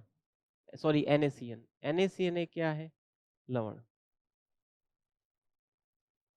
इसका मतलब ये कथन तो सही हो गया, और ये क्या हो गया? गलत। तो कथन और कारण दोनों सही है। ये कथन तो सही है, कारण तो सही है ही। HCN है तो अम्लीना, अरे HCN है तो अम्लीना, और NaCN है तो लवणीना। तो इसका मतलब ये कथन भी सही है, ये कारण भी सही है, लेकिन कारण कथन का एक्सप्लेनेशन नहीं कर रहा। तो ये पहला उत्तर होना चाहिए इसका। क्या दिया हुआ था कि में? हाँ। HCN एक दुर्बल अम्ल है, ऐसे लिखा हुआ रहता, और NaCN एक लवण है, तो ये इसका क्या कर देता? व्याख्या कर देता। तो यहाँ पे दुर्बल शब्द होना चाहिए था, क्योंकि अम्ल तो कोई सा भी हो सकता है। नेक्स्ट देखो, उत्क्रमणीय अभिक्रिया 2NH3 से N2+3H2 के लिए डेल्टा H का मान दिया हुआ है 92.5। देखो ये अभिक्रिया ना वियोजन की अभिक्रिया है, और वियोजन की अभिक्रिया उष्मा शोषी होती है, इसलिए देखो प्लस का निशान दे रखा है यहाँ पे। इसका मतलब ये एंडोथर्मिक रिएक्शन हो गई, एंडोथर्मिक। अभी क्या कह रहा है कि अभिक्रिया अग्र दिशा में विस्थापित होती है, कौन सा काम करने पर? तो देखो उष्मा शोषी अभिक्रिया के लिए उच्च तापमान सहायक होता है, तो पहला कथन तो गलत हो गया, तापमान घटाने पर नहीं, तापमान बढ़ाने पर। दूसरा देखो, नियत आयतन पर अक्रिय गैस मिलाने पर, नियत आयतन पर अक्रिय गैस मिलाने पर। देखो जब अपन नियत आयतन पर अक्रिय गैस मिलाने के दो तरीके बता रखे हैं। अगर नियत दाब पर मिलाते हो तो आयतन बढ़ेगा, और आयतन बढ़ेगा तो साम्य उस और विस्थापित होगा जिधर गैस के अणुओं की संख्या ज्यादा होगी, दाब का उल्टा प्रभाव। तो यहाँ पर आप नियत आयतन पर मिला रहे हो, अच्छा नियत दाब पर मिलाते हो तब तो आयतन बढ़ेगा, साम्य उधर जाएगा जिधर गैस के अणुओं की संख्या क्या होगी? ज्यादा। और इसका उल्टा करोगे, आपने नियत आयतन पर अक्रिय गैस मिलाई तो दाब पात्र का तो बढ़ जाएगा, लेकिन उन अभिकारकों और उत्पादों के जो खुद के दाब है ना, वो अपरिवर्तित रहेंगे, इस कारण से साम्य क्या रहेगा? अप्रभावित रहेगा। तो दूसरा कथन देखो, नियत आयतन पर जब अपन अक्रिय गैस मिलाते हैं, तो नियत आयतन पर जब अपन अक्रिय गैस मिलाएंगे तो क्या होगा? साम्य क्या होगा? दाब बढ़ेगा। क्या बढ़ेगा? दाब। और दाब पात्र का बढ़ेगा, उनका खुद का नहीं बढ़ेगा, इसका मतलब इस केस में है ना साम्य क्या रहेगा? अप्रभावित। तीसरा देखो, नियत दाब पर अक्रिय गैस मिलाई तो आयतन बढ़ जाएगा, और आयतन बढ़ेगा ना तो साम्य उधर जाएगा जिधर गैस के अणुओं की संख्या क्या होती है? ज्यादा। तो देखो इधर दो अणु है, इधर कितने हैं? 4। तो ये किधर भागेगा? साम्य आगे। तो तीसरा इसका उत्तर होगा। चौथा क्यों नहीं होगा सर? उत्प्रेरक मिलाते हो, उत्प्रेरक मिलाने पर क्या होता है? अभिक्रिया का वेग बढ़ता है, अग्र अभिक्रिया का भी बढ़ता है और प्रतीप अभिक्रिया का भी बढ़ता है, दोनों बराबर गति से वेग बढ़ते हैं, जिसके कारण से साम्य है ना अप्रभावित रहता है। साम्य क्या रहता है? अप्रभावित। तो उत्तर क्या होगा? तीसरा। नेक्स्ट, इसमें पीएच का मान पूछा है, तो आप यहाँ पर देखो, आपको है ना वॉल्यूम दिया हुआ है, मोलरिटी दी हुई है, वॉल्यूम दिया हुआ है, मोलरिटी दी हुई है, ये एसिड है और ये क्या है? बेस है। तो इस प्रकार का क्वेश्चन भी मैंने आपको करवा रखा है। अगर एसिड एसिड एसिड दे रखे हो तो सबके ग्राम तुल्यांक जोड़ लो, बेस बेस दे रखे हो तो सबके ग्राम तुल्यांक जोड़ लो, और एसिड और बेस दोनों दे रखे हो तो आपको बड़े वाले में से छोटे वाले को क्या करना है, माइनस। और ध्यान रखना ग्राम तुल्यांक आपको नॉर्मलता के पदों में निकालना है, क्योंकि यहाँ पर मोलरता और नॉर्मलता के मान बराबर है, इसका मतलब यहाँ पर कोई फर्क नहीं पड़ेगा। तो देखो इसके ग्राम तुल्यांक निकालोगे तो ग्राम तुल्यांक का फॉर्मूला होता है n गुणा v। तो इसके ग्राम तुल्यांक आएंगे 4, है ना, 40 को गुणा करो 0.1 से, और इसके ग्राम तुल्यांक आएंगे 4.5। तो देखो अब बड़े किसके आए, 4 के, तो फॉर्मूला लगाएंगे n1 v1 minus n2 v2 बराबर n गुणा v। सही बात है। अच्छा माइनस क्यों लगाए, क्योंकि एक अम्ल और एक क्या है, क्षार। प्लस कब आता, जब दोनों अम्ल होते तो प्लस आता, दोनों क्षार होते तो क्या आता, प्लस आता। तो देखो अब बड़े वाले 4.5 में से इसको घटा दो, 4 को, n निकाल लो और v का मान बोलो। 40 और 10 कितना हो गया, 50। अच्छा n का मान निकाला, 0.5 बटा बोलो 50, 0.5 में 50 का भाग देंगे तो देखो ये आ जाएगा 10 की घात -2। अच्छा ये n किसकी आई है, ये आई है क्षार की, तो पहले पीओएच निकलेगी। पीओएच कितनी आई, 2, तो पीएच कितनी आ जाएगी, 12। दूसरा उत्तर होगा। नेक्स्ट देखो, देखो इस क्वेश्चन में भी आसान है क्वेश्चन। अगर यहाँ पे इथाइल होता और यहाँ पर केवल मिथाइल होता, तब तो अपन अंग्रेजी वर्णमाला क्रम का पालन करते, इसको 1 नंबर देते और इसको 2 देते, ई पहले आता है एम बाद में आता है। लेकिन यहाँ पर देखो एक इथाइल है लेकिन मिथाइल कितने हैं, 2। तो ऐसे केस में अपन क्या करते हैं, नंबरिंग करते हैं, लोवेस्ट नंबर रूल को फॉलो करते हैं, या फिर सिंपल याद रख लो आप, जहाँ पे ज्यादा प्रतिस्थापी हो ना वहां से शुरू करनी है नंबरिंग आपको। अगर एक एक होते ना तब तो ई वाले से नंबरिंग होती। तो देखो अगर मैं यहाँ से नंबरिंग करूँ तो 1 2, तो देखो नंबरिंग होगी 1 1 2। सही बात है, 1 1 2। और यहाँ से नंबरिंग करूँ तो नंबरिंग होगी 1 2 2। तो ये वाली छोटी संख्या है कि ये वाली है, ये वाली, इसका मतलब नीचे वाली नंबरिंग सही है। तो देखो 1 1 डाई मिथाइल, एक तो ये होना चाहिए और एक होना चाहिए 2 इथाइल। अब इसमें आगे भी है ना एक चीज ध्यान रखनी, ई वाला नाम पहले होना चाहिए और एम वाला बाद में होना चाहिए। अब देखो पहले वाले में देखो 2 इथाइल 1 1 डाई मिथाइल, ये देखो 1 इथाइल, ये गलत हो गया, 1 1 डाई मिथाइल 2 इथाइल, ये है तो सही लेकिन इसमें अंग्रेजी वर्णमाला क्रम का पालन नहीं हो रहा। एक ध्यान रखना, डाई ट्राई सेकेंडरी इनको हम अंग्रेजी वर्णमाला क्रम में नहीं लेते हैं, आइसो नियो को लेते हैं। तो बताओ ये क्यों गलत हुआ, क्योंकि एम वाला वैसे तो सही है नंबरिंग के हिसाब से लेकिन एम वाला पहले आ गया। और ये देखो 2 2 डाई मिथाइल, ये तो होना ही नहीं है क्योंकि 1 इथाइल 1 पे नहीं जाएगा। तो इसका आंसर होगा ऑप्शन नंबर 1। समझ में आई नंबरिंग कैसे करनी है। नेक्स्ट देखो, इलेक्ट्रोफाइल नहीं है, आपको ध्यान रखना है सभी धनावेशित स्पीसीज इलेक्ट्रोफाइल होती है, केवल किसको छोड़कर, NH4 प्लस और H3O प्लस को छोड़कर, या इसका कोई डेरिवेटिव आ जाए। तो देखो इसका ये डेरिवेटिव है, तो इसका आंसर क्या होगा, चौथा। ये इलेक्ट्रोफाइल है प्लस है, इसके पास में देखो AlCl3 है ना, ऑक्टेट इनकम्प्लीट है इसका, इसके पास वैकेंट डी ऑर्बिटल है, तो इसका आंसर होगा फोर्थ। कौन सा यौगिक HCN के साथ तीव्रता से योगात्मक अभिक्रिया देता है। देखो इस क्वेश्चन को सॉल्व करने के लिए सबसे पहले तो आप त्रिविम बाधा देख सकते हो, जिसमें सबसे कम त्रिविम बाधा होगी ना वो सबसे ज्यादा क्रियाशील होगा। एक्चुअल में क्या होता है कि ये जो कार्बोनाइल कंपाउंड होता है ना, इसके ऊपर न्यूक्लियोफाइल का अटैक होता है। अब यहाँ पर अगर बड़े ग्रुप लगे हुए होंगे तो न्यूक्लियोफाइल का अटैक क्या होगा, कम होगा। दूसरा, एक और मैंने बताया था आपको कि न्यूक्लियोफाइल का अटैक होता है इस कार्बन के ऊपर, क्यों, क्योंकि इस पे प्लस आता है। अब अगर यहाँ पर कोई ऐसे ग्रुप लगे हुए हैं जो इलेक्ट्रॉन को खींच रहे हैं, तो बताओ ये प्लस बढ़ेगा। तो -I - R प्रभाव वाले ग्रुप लगे हुए हों तो क्रियाशीलता ज्यादा होती है, और +I+R प्रभाव वाले ग्रुप लगे हो तो क्रियाशीलता क्या होती है, कम होती है। तो अपन यहाँ पर चेक करते हैं, देखो एक बार अगर हम त्रिविम बाधा से देखें तो साफ साफ पता चल रहा है सबसे कम त्रिविम बाधा देखो इसमें है, केवल CH3 लगा हुआ है, सबसे छोटा ग्रुप। तो ये आंसर 1 नंबर ही हो जाएगा इसका। दूसरा देखो इसमें +I इफेक्ट है, इसमें देखो इस ग्रुप का इफेक्ट देखो आप, +R लग रहा है, सही है। इसमें देखो यहाँ से इफेक्ट लग रहा है, बताओ कौन सा, +R। और इसमें देखो इधर से +I लग रहा है और इधर से भी क्या लग रहा है, +I। तो जो क्रियाशीलता होती है ना वो समानुपाती होती है -i माइनस आर के, और विद क्रमानुपाती होती है +i + आर के। तो सबसे कम +i + आर किस में है बताओ? एक में ही तो है ना। आई से ज्यादा इफेक्टिव कौन होता है? आर। तो ऑप्शन नंबर एक। तो आप पहले त्रिविम बाधा से अनुमान लगाने की कोशिश करें, उसके बाद में एक बार ये वाला फैक्टर भी आप लगा के देख सकते हैं। देखो कार्बोनिल यौगिक मुख्यतः नाभिक स्नेही योगात्मक अभिक्रिया देते हैं, ये कथन सही है। कार्बोनिल यौगिक जो होते हैं ना एल्डिहाइड कीटोन, उनकी मुख्य अभिक्रिया कौन सी होती है? नाभिक स्नेही योगात्मक अभिक्रिया। ध्रुवीय समूह में कार्बन का अष्टक अपूर्ण होता है। इस लाइन को पढ़ो पहले आप। ये देखो ये कार्बोनिल यौगिक है। अब इसके पास अटैक करने कौन आया? न्यूक्लियोफाइल। ठीक है। तो जैसे न्यूक्लियोफाइल इसके करीब आने की कोशिश करता है तो इसमें इलेक्ट्रोमेरिक इफेक्ट लगता है। तो इलेक्ट्रोमेरिक इफेक्ट लगेगा तो बनेगा CO, सॉरी इस पे आएगा माइनस और इस पे क्या आएगा प्लस। अच्छा सर हम Nu प्लस ही क्यों लेके आए? पहले E प्लस भी तो लेके आ सकते हैं। चाहे आप Nu प्लस लेके आओ चाहे E प्लस लेके आओ, इसमें इलेक्ट्रोमेरिक इफेक्ट लगना ही लगना है।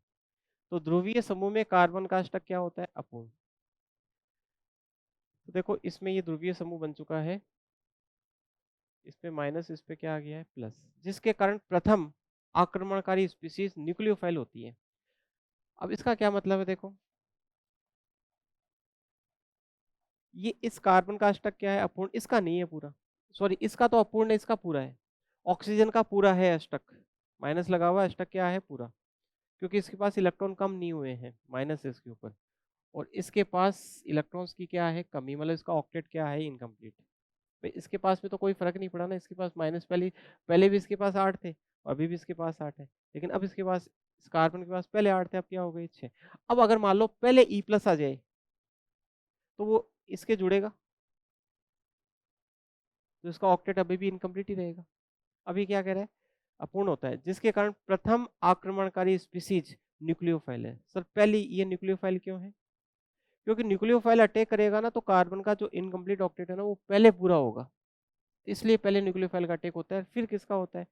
तो इसका मतलब ये कथन भी सही है, और ये इसका स्पष्टीकरण भी दे रहा है कि कार्बोनिल यौगिक न्यूक्लियोफिलिक एडिशन रिएक्शन क्यों देते हैं। इसका मतलब ये है कि पहले न्यूक्लियोफाइल का एडिशन क्यों होता है? न्यूक्लियोफाइल का इसलिए होता है क्योंकि न्यूक्लियोफाइल का एडिशन नहीं होगा ना तो उस कार्बन का ऑक्टेट इनकम्प्लीट रहेगा। पहले इलेक्ट्रोफाइल का हो जाता तो कार्बन का ऑक्टेट इनकम्प्लीट रहता। तो रिएक्शन उस पाथ को फॉलो करती है जिस पाथ में उसको ज्यादा स्टेबिलिटी प्राप्त हो रही हो जल्दी से जल्दी। तो न्यूक्लियोफाइल का जितनी जल्दी अटैक होगा कार्बन का ऑक्टेट उतना ही क्या होगा? जल्दी पूरा होगा। तो पहला उत्तर हो जाएगा इसका। नहीं नहीं, कथन और कारण दोनों सही है, तीसरा हो जाएगा। अच्छा एक बात और बताऊं, इनको भी ढंग से पढ़ लिया करो, इसमें भी आगे पीछे करके रखते हैं अपन। क्या अमूमन ये सोचते हैं कि पहला क्या है? कथन सही है, कारण सही है, कारण कथन का स्पष्टीकरण, अपन पढ़े हुए भी उत्तर लगा देते हैं। आज के लिए एग्जाम वाले ऊपर नीचे करने लगे हैं, ऐसा भी मैंने देखा है। तो इनको ढंग से पढ़ना, क्वेश्चन गलत हो सकता है। ये देखो कौन सा युग्मों में से कौन सा SN2 अभिक्रिया के प्रति सबसे ज्यादा क्रियाशील है? तो देखो आप इतना ध्यान से देखो, आयोडीन वाला ज्यादा होता है, क्लोरीन वाला क्या होता है? कम। ये तो फिक्स है, चाहे SN1 हो और चाहे SN2, बॉन्ड लेंथ की वजह से। तो जिसमें क्लोरीन दे रखा है ना वो आंसर गलत हो गया, ये गलत हो गया, ये गलत हो गया।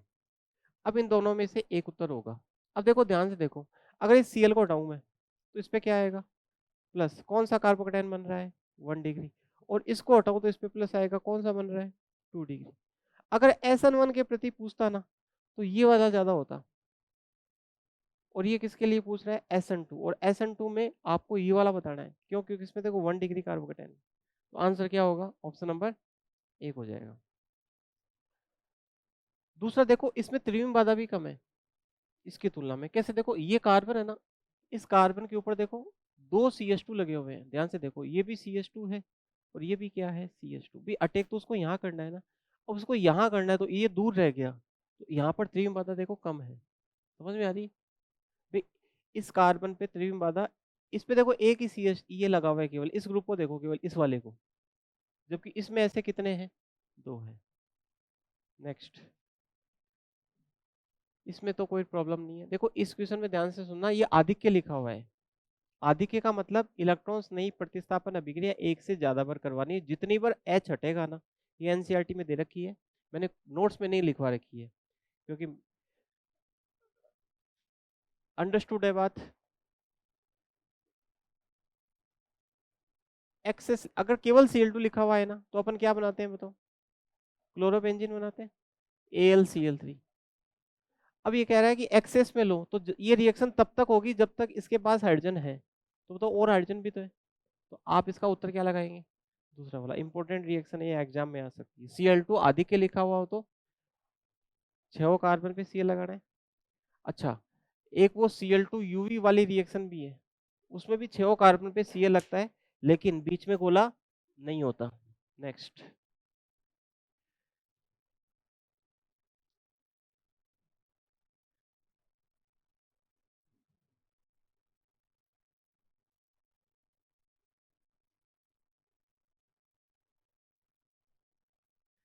ये देखो आप, निम्नलिखित कार्ब एनायनों के स्थायित्व का घटता हुआ क्रम आपसे पूछा गया है। ध्यान से देखो, इस कार्ब एनायन को ध्यान से देखो आप, क्या इसमें अनुनाद है क्या बताओ? नहीं है। रेजोनेंस नहीं है इसके अंदर, इसमें रेजोनेंस नहीं है। इसमें देखो रेजोनेंस है, इसमें भी देखो रेजोनेंस है, और इसमें है ना, इसकी तुलना में ज्यादा रेजोनेंस है। सही बात है। इस एस को छोड़ो एक बार, अगर मैं पी क्यू और आर में आपसे पूछूं तो आप स्टेबिलिटी का ऑर्डर बता सकते हो? सबसे ज्यादा बताओ क्यू होगा कि नहीं होगा? फिर बोलो आर, फिर बोलो P. Q R P check करो एक बार किस में है। Q R S, Q P R, Q R P, Q R P, या तो ये होना चाहिए और या ये होना चाहिए। अब एक बात और ध्यान से सुन लेना, सबसे ज्यादा स्थायी या तो कार्बोकेटाइन पूछे या कार्बोनाइन पूछे, अगर कोई एरोमेटिक कार्बोकेटाइन या एरोमेटिक कार्बोनाइन आ रहा होना तो वो सबसे ज्यादा स्टेबल होगा। तो बताओ ये एरोमेटिक है कि नहीं है? ये कार्बोनाइन एरोमेटिक है कि नहीं है? एरोमेटिक कार्बोनाइन अगर आए या एरोमेटिक कार्बोकेटाइन आए तो वो सबसे ज्यादा क्या होगा? स्टेबल। तो मुझे एक बात बताओ, सबसे ज्यादा कौन हो गया? एस। एस सबसे ज्यादा स्टेबल क्यों हुआ? क्योंकि इसी एक ऐसा है एरोमेटिक। इसका मतलब आंसर क्या हो जाएगा? Option number 3। नेक्स्ट, निम्न कार्ब एनायनों के स्थायित्व का सही क्रम आपसे पूछा है। देखो, कार्ब एनायन का स्थायित्व का क्रम निकालने के लिए आपको क्या करना है? माइनस को कम करना है। जिसका माइनस सबसे कम होगा ना वो सबसे ज्यादा क्या होगा? स्टेबल। अब आप देखो, बेंजीन बेंजीन बेंजीन बेंजीन, तो बेंजीन का तो इफेक्ट कॉमन है सब में। अलग अलग किसका लगेगा? OCH3 का, NO2 का, इसमें कोई ग्रुप नहीं है और इसमें क्या है? CH3। अब ध्यान से सुनो, OCH3 का प्लस आर प्रभाव लगता है, तो प्लस आर प्रभाव की वजह से ये माइनस बढ़ेगा। सही बात है। NO2 का क्या लगता है? माइनस आई और माइनस आर, चलो अपन माइनस आर लिख लेते हैं। माइनस आर लग रहा है, माइनस आई भी लग रहा है। इसका है ना, प्लस आर और माइनस आई भी है, बट माइनस आई इसका इफेक्टिव नहीं है क्योंकि आर इफेक्ट ज्यादा इफेक्टिव होता है। तो बताओ ये माइनस को क्या करेंगे? है ना, खींचेगा ना इलेक्ट्रॉन, तो माइनस क्या हो जाएगा? कम। ठीक है। इसमें ऐसा कुछ नहीं है, इसमें देखो प्लस आई प्रभाव लग रहा है, तो ये इलेक्ट्रॉन्स डेंसिटी इसका माइनस क्या करेगा? बढ़ाएगा। अगर हम चारों में सबसे ज्यादा स्टेबल देखें तो बी होगा। अब बी देखो किस में दे रखा है, तो ये गलत हो गया, ये गलत हो गया। आपको एग्जाम में ऐसे ही करना है, दो गलत निकाल के फिर दो को ढूंढना है। अब बी, बी, उसके बाद में देखो सी दिया हुआ है, सी, बी के बाद में सी दिया हुआ है, सी ये रहा। अब देखो इसमें प्लस आई लग रहा है, इसमें प्लस आर लग रहा है, इसमें कुछ नहीं लग रहा, मतलब इसका माइनस बढ़ रहा है, इसका भी माइनस बढ़ रहा है, इसका जितना है उतना ही रह रहा है। इसका मतलब इसके बाद में, बी के बाद में कौन होगा बताओ? सी। तो बी के बाद में सी होगा, बी के बाद में सी होगा, तो ये पहला उत्तर होगा। अब डी और ए की तुलना करें, देखो अपन, डी कौन सा है? ये वाला। इसमें प्लस आई है, बढ़ेगा, लेकिन इसमें प्लस आर है, ज्यादा बढ़ेगा, इसलिए सबसे कम स्टेबिलिटी किसकी हो जाएगी? ए की। नेक्स्ट, ये वाला, ये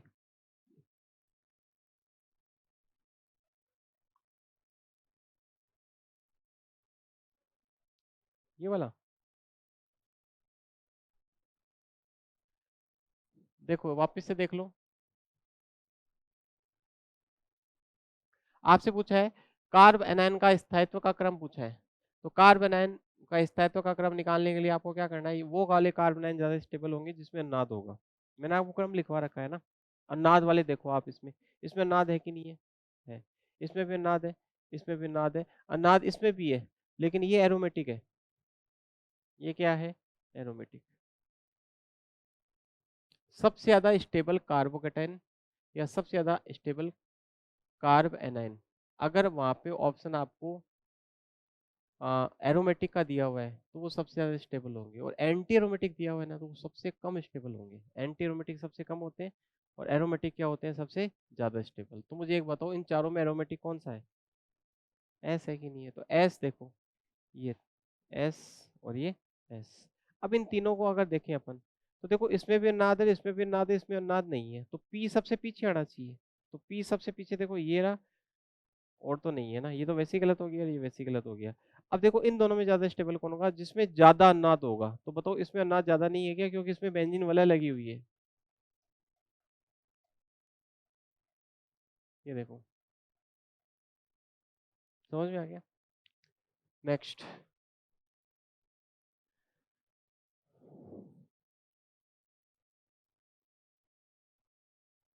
देखो अनाद वाले कार्बोकेटाइन, अनाद वाले कार्बोनाइन ज्यादा क्या होते हैं? स्टेबल होते हैं, ध्यान रखना है। अब ये कह रहा है निम्नलिखित धनायनों के स्थायित्व का घटता हुआ क्रम बताओ। बताओ, ये 2 डिग्री कार्बोकेटाइन है, ये भी 2 डिग्री है, और ये भी क्या है? ये 2 डिग्री नहीं कह सकते, ये 1 डिग्री है, क्योंकि इधर ओ लगा हुआ है देखो। चलो, अब पहले अनाद चेक करो, देखो इसमें अनाद हो रहा है कि नहीं हो रहा? ये देखो अनाद है ये, प्लस के साथ अगर लोन पेयर हो ना एक छोड़कर एक, तो अनाद होता है। ये एक ऐसा क्वेश्चन आपके सेकंड ग्रेड में आ चुका है एक बार। ये देखो, ये लोन पेयर इसके साथ क्या कर रहा है? अनुनाद। तो सबसे ज्यादा स्टेबल क्या इसमें ऐसा अनुनाद है क्या? नहीं। इसमें है क्या? नहीं है। तो सबसे ज्यादा स्टेबल कौन सा होगा? बी। अब ए और सी को देखो आप, देखो दोनों 2 डिग्री है, बट इस 2 डिग्री में देखो ओ सी एस थ्री लगा हुआ है, और ओ सी एस थ्री माइनस आई प्रभाव लगाता है, और माइनस आई प्रभाव लगाया तो कहीं ना कहीं इलेक्ट्रॉन अपनी ओर खींचेगा, तो इस प्लस को बढ़ा देगा। आपको मैंने बताया था कार्बोकेटाइन की स्टेबिलिटी के लिए प्लस आई प्लस आर प्रभाव होना चाहिए, तब वो स्टेबल होता है ज्यादा। माइनस आई माइनस आर से स्टेबिलिटी क्या हो जाती है? कम। क्यों? क्योंकि माइनस आई माइनस आर उस प्लस को क्या कर देते हैं? बढ़ा देते हैं। तो बताओ ये माइनस इसको बढ़ाएगा, तो इन दोनों में ज्यादा स्टेबल ए है। तो सबसे ज्यादा स्टेबल कौन होगा? बी, फिर ए, और फिर कौन हो गया? सी। भाई जब भी कार्बोकेटाइन और कार्बोनाइन का क्रम पूछे ना, तो आप ये पहले तो ये ढूंढ लो अनाद है कि नहीं है।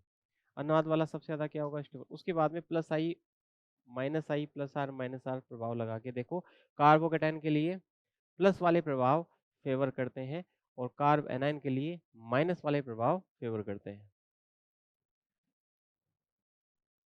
ये आपको उत्तर याद करना है, 1 से 3 मिलीग्राम। ये लिखवा भी रखा है नोट्स में। जब द्रवों के क्वथनांक में अंतर कम हो, तो ये भी आपको पता है प्रभाजी आसवन होती है। ये तो पता है ना, प्रभाजी आसवन होती है, इसमें कोई दिक्कत थोड़ी है। और ये आप याद कर लेना, देखो मैंने आपको है ना एक स्लाइड के थ्रू पढ़ा भी रखा है, और स्लाइड भी आपको दे रखी है, और नोट्स में लिखवाया भी था। आप अगर पुराने वाले बेच की हो तो लिखवाया था, नए वाले बेच में मैंने डायरेक्ट पढ़ाया था। ये याद रखना, ये प्रश्न एनसीईआरटी की लाइन है जो आपसे पूछी जा सकती है। CHN एनालाइजर का मतलब है कार्बन हाइड्रोजन नाइट्रोजन एनालाइजर। जो अपन मेथड काम में लेते हैं ना, जैसे लिबिक मेथड है कार्बन हाइड्रोजन के लिए, ड्यूमा मेथड है नाइट्रोजन के लिए, है ना, अलग अलग मेथड है, जैसे लेसाने मेथड है। तो आजकल नई तकनीक आ गई है, अब उन टेस्ट की जरूरत नहीं, एक मशीन आने लग गई है। उस मशीन को कहते हैं CHN एनालाइजर। उसमें कार्बन हाइड्रोजन नाइट्रोजन की पहचान की जा सकती है। डायरेक्ट डालो, रीडिंग आ जाएगी सामने कि उस कंपाउंड में कितना नाइट्रोजन है, कितने प्रतिशत नाइट्रोजन है। तो उस तकनीक में कितने मिलीग्राम की आवश्यकता होती है, तो ये डायरेक्ट याद करें। ये अभी तो अपन को सही लग रहा है, लेकिन परीक्षा में है ना, ये 1 से 3 मिलीग्राम डायरेक्ट आपसे पूछा जाएगा, तो आप कंफ्यूज हो सकते हो, क्योंकि अभी देखो इसके बाकी ऑप्शन है ना, वो इतने अच्छे नहीं है, है ना। यहाँ पर अगर मान लो ये 2 से 3 मिलीग्राम कर दे, और यहाँ पे 5 से 7 कर दे, तो अपन कंफ्यूज, 10 किलो थोड़ी काम मिलेगा आप सोचो। तो बताओ, अभी तो इसका उत्तर पता चल रहा है, लेकिन एग्जाम में थोड़ा सा देख लेंगे, ये हो ही जाएगा। देखो KMnO4H+ है ना, इसका इसके द्वारा एल्किन का विघटन कैसे करवाना है? देखो H+ KMnO4 है, OH- KMnO4 होता ना अगर, तब तो बेरअभिकर्मक हो जाता, तो अपन एक एक OH जोड़ देते, ठीक है। लेकिन H+ KMnO4 के द्वारा आपको विघटन कैसे करवाना है? जैसे आप है ना किसी एल्किन की रिएक्शन ओजोन के साथ करवाते हो, वाटर की उपस्थिति में बिना जिंक के, वैसी रिएक्शन करवानी। बस एक बात ध्यान रखनी है कि अगर फॉर्मिक एसिड बन रहा है तो उसको H2O प्लस CO2 में तोड़ना है। वहां पे नहीं तोड़ते हैं। कहाँ पे? जब अपन ओजोन वाली रिएक्शन करवाते हैं ना, उसमें नहीं तोड़ते हैं, यहाँ पे तोड़ देना है। तो देखो आप क्या करो, डबल बॉन्ड को ब्रेक करो और प्रत्येक कार्बन पर एक एक क्या लगा दो, ऑक्सीजन। तो देखो इसका तो बन जाएगा CH3 CO CH3, ये तो एसीटोन हो गया। और इसका बनेगा फॉर्मिक एसिड। अब अगर मान लो वो ओजोन वाली रिएक्शन होती ना बिना जिंक वाली, तब तो उत्तर होता है इसका एसीटोन प्लस फॉर्मिक एसिड। अब ये रिएक्शन ये स्ट्रॉन्ग ऑक्सीडाइजिंग एजेंट वाली है, तो आप फॉर्मिक एसिड को आगे ब्रेक करो H2O प्लस CO2 में। तो देखो पहला उत्तर क्यों नहीं हुआ इसका, क्योंकि इसमें देखो फॉर्मिक एसिड दिया हुआ है और दूसरे में देखो CO2 प्लस क्या दे रखा है, H2O। ये तीसरे चौथे तो बिल्कुल नहीं होंगे। तो उत्तर क्या हो जाएगा, 2। अच्छा एक बात ध्यान रखना, अगर मान लो ऐसे होता है ये वैसे मैंने करवा रखा है, ऐसे होता तो इसको तोड़ते आप, तो बताओ एसिटाल्डिहाइड बनता प्लस H2O प्लस CO2 बनता। लेकिन अब ये एसिटाल्डिहाइड है ना, ये आगे किस में चेंज हो जाता, एसिटिक एसिड। कीटोन आगे चेंज नहीं होगा।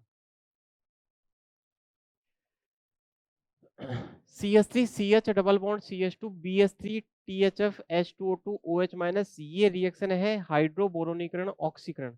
एंटी मार्कोनिकॉफ नियम से जल का अणु जुड़ेगा। तो देखो ये A होगा ना, वो होगा CH3 CH2 CH2OH। सही है। अब आगे सुनो, ये जो PCC होता है ना, ये होता है पिरिडीनियम क्लोरोक्रोमेट। ये होता है एक माइल्ड ऑक्सीडाइजिंग एजेंट।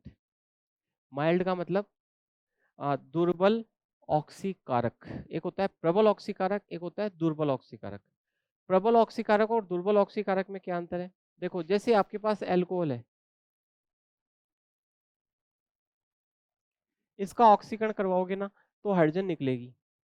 तो एक एच यहाँ से निकालो, एक एच यहाँ से निकालो, बताओ क्या बनेगा, CH3CH।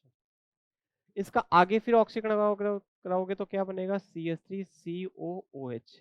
बताओ एल्कोहल का पहली बार ऑक्सीकरण करवाते हैं ना, तब तो हाइड्रोजन निकालते हैं, और दूसरी बार करवाते हैं तो ऑक्सीजन जोड़ देते हैं। तो ये 1 डिग्री एल्कोहल है। तो 1 डिग्री एल्कोहल का जब भी ऑक्सीकरण होता है तो पहले एल्डिहाइड बनता है, और एल्डिहाइड के ऑक्सीकरण से क्या बनता है, कार्बोक्सिलिक एसिड। अगर मान लो यहाँ पर इस रिएक्शन को करवाने के लिए मैं KMnO4 लूं H प्लस के साथ, K2Cr2O7 लूं, ये होते हैं प्रबल ऑक्सीकारक। तो ये क्या करते हैं, 1 डिग्री एल्कोहल को पहले एल्डिहाइड में बदलते हैं, एल्डिहाइड को फिर कार्बोक्सिलिक एसिड में बदल देते हैं। लेकिन अगर मैं यहाँ पे PCC लूं, तो PCC होता है माइल्ड ऑक्सीडाइजिंग एजेंट। ये क्या करता है, 1 डिग्री एल्कोहल को एल्डिहाइड में बदलता है, आगे रिएक्शन नहीं होने देता। तो इस रिएक्शन का प्रोडक्ट होगा CH3CHO, CH3CH2CHO। अच्छा ध्यान रखना, अगर 2 डिग्री एल्कोहल हो, 2 डिग्री एल्कोहल हो और नॉर्मल टेम्परेचर हो, तो बताओ पहले कीटोन बनाओगे। अब कीटोन का आगे ऑक्सीकरण सामान्य परिस्थितियों में नहीं होता, चाहे कोई सा भी ऑक्सीडाइजिंग एजेंट क्यों ना हो। तो पीसीसी का महत्व है ना 1 डिग्री अल्कोहल के केस में ज्यादा हो जाता है। अब यहाँ पे देखो डाइल्यूट H2SO4 दिया हुआ है, इस रिएक्शन का प्रोडक्ट ये हो गया। डाइल्यूट H2SO4 क्या करता है, यहाँ पर भी आपको वाटर का एडिशन करवाना है मार्कोनिकॉफ नियम से। कार्बोकेटायन वाली रिएक्शन में अगर रीअरेंजमेंट होने की संभावना हो तो रीअरेंजमेंट करवाएंगे, वरना कौन सा नियम लगाएंगे, मार्कोनिकॉफ। तो बताओ इसका प्रोडक्ट बोलो, CH3 CHOH और CH3। अब ये PCC इसका ऑक्सीडाइजिंग ऑक्सीडेशन करेगा तो बताओ कीटोन बनेगा कि नहीं बनेगा, CH3CO CH3। इसमें भी 3 कार्बन है, इसमें भी 3 कार्बन है, इसमें एल्डिहाइड है और इसमें कीटोन है, सूत्र समान है लेकिन क्रियात्मक समूह अलग अलग है। तो ऐसे समावेवी क्या होते हैं बताओ, क्रियात्मक समावेवी। तो ऑप्शन क्या हो जाएगा, 1। समझ में आ गया ना, अरे आ गया क्या। नेक्स्ट देखो, निम्नलिखित यौगिकों को SN1 क्रियाशीलता के क्रम में व्यवस्थित करो। आप कार्बोकेटायन बनाओ सबके। देखो इसका कार्बोकेटायन बनेगा CH3CH2 प्लस, अरे यस की नो, CH3CH2 प्लस। इसका कार्बोकेटायन बनेगा CH2 double bond CH plus. इसका कार्बोकेटायन बनेगा CH2 double bond CH plus. और इसका कार्बोकेटायन बनेगा PH CH2 प्लस। अब इन चारों कार्बोकेटायन में सबसे ज्यादा जो कार्बोकेटायन स्थायी होगा उसका अभिकारक सबसे ज्यादा क्रियाशील होगा। तो मुझे बताओ ये सबसे ज्यादा स्थायी है कि नहीं? कौन सा? अच्छा ई भी है ना, ये रहा, देखो ये रहा, सॉरी, CH3OCH2+।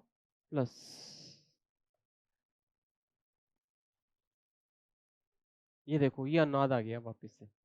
अगर प्लस के साथ में कोई लोन पेयर हो ना अनुनाद वाला, अनुनाद करने होगी, तो वो सबसे ज्यादा स्टेबल कार्बोकेटायन होगा। तो इससे ज्यादा स्टेबल कौन सा है?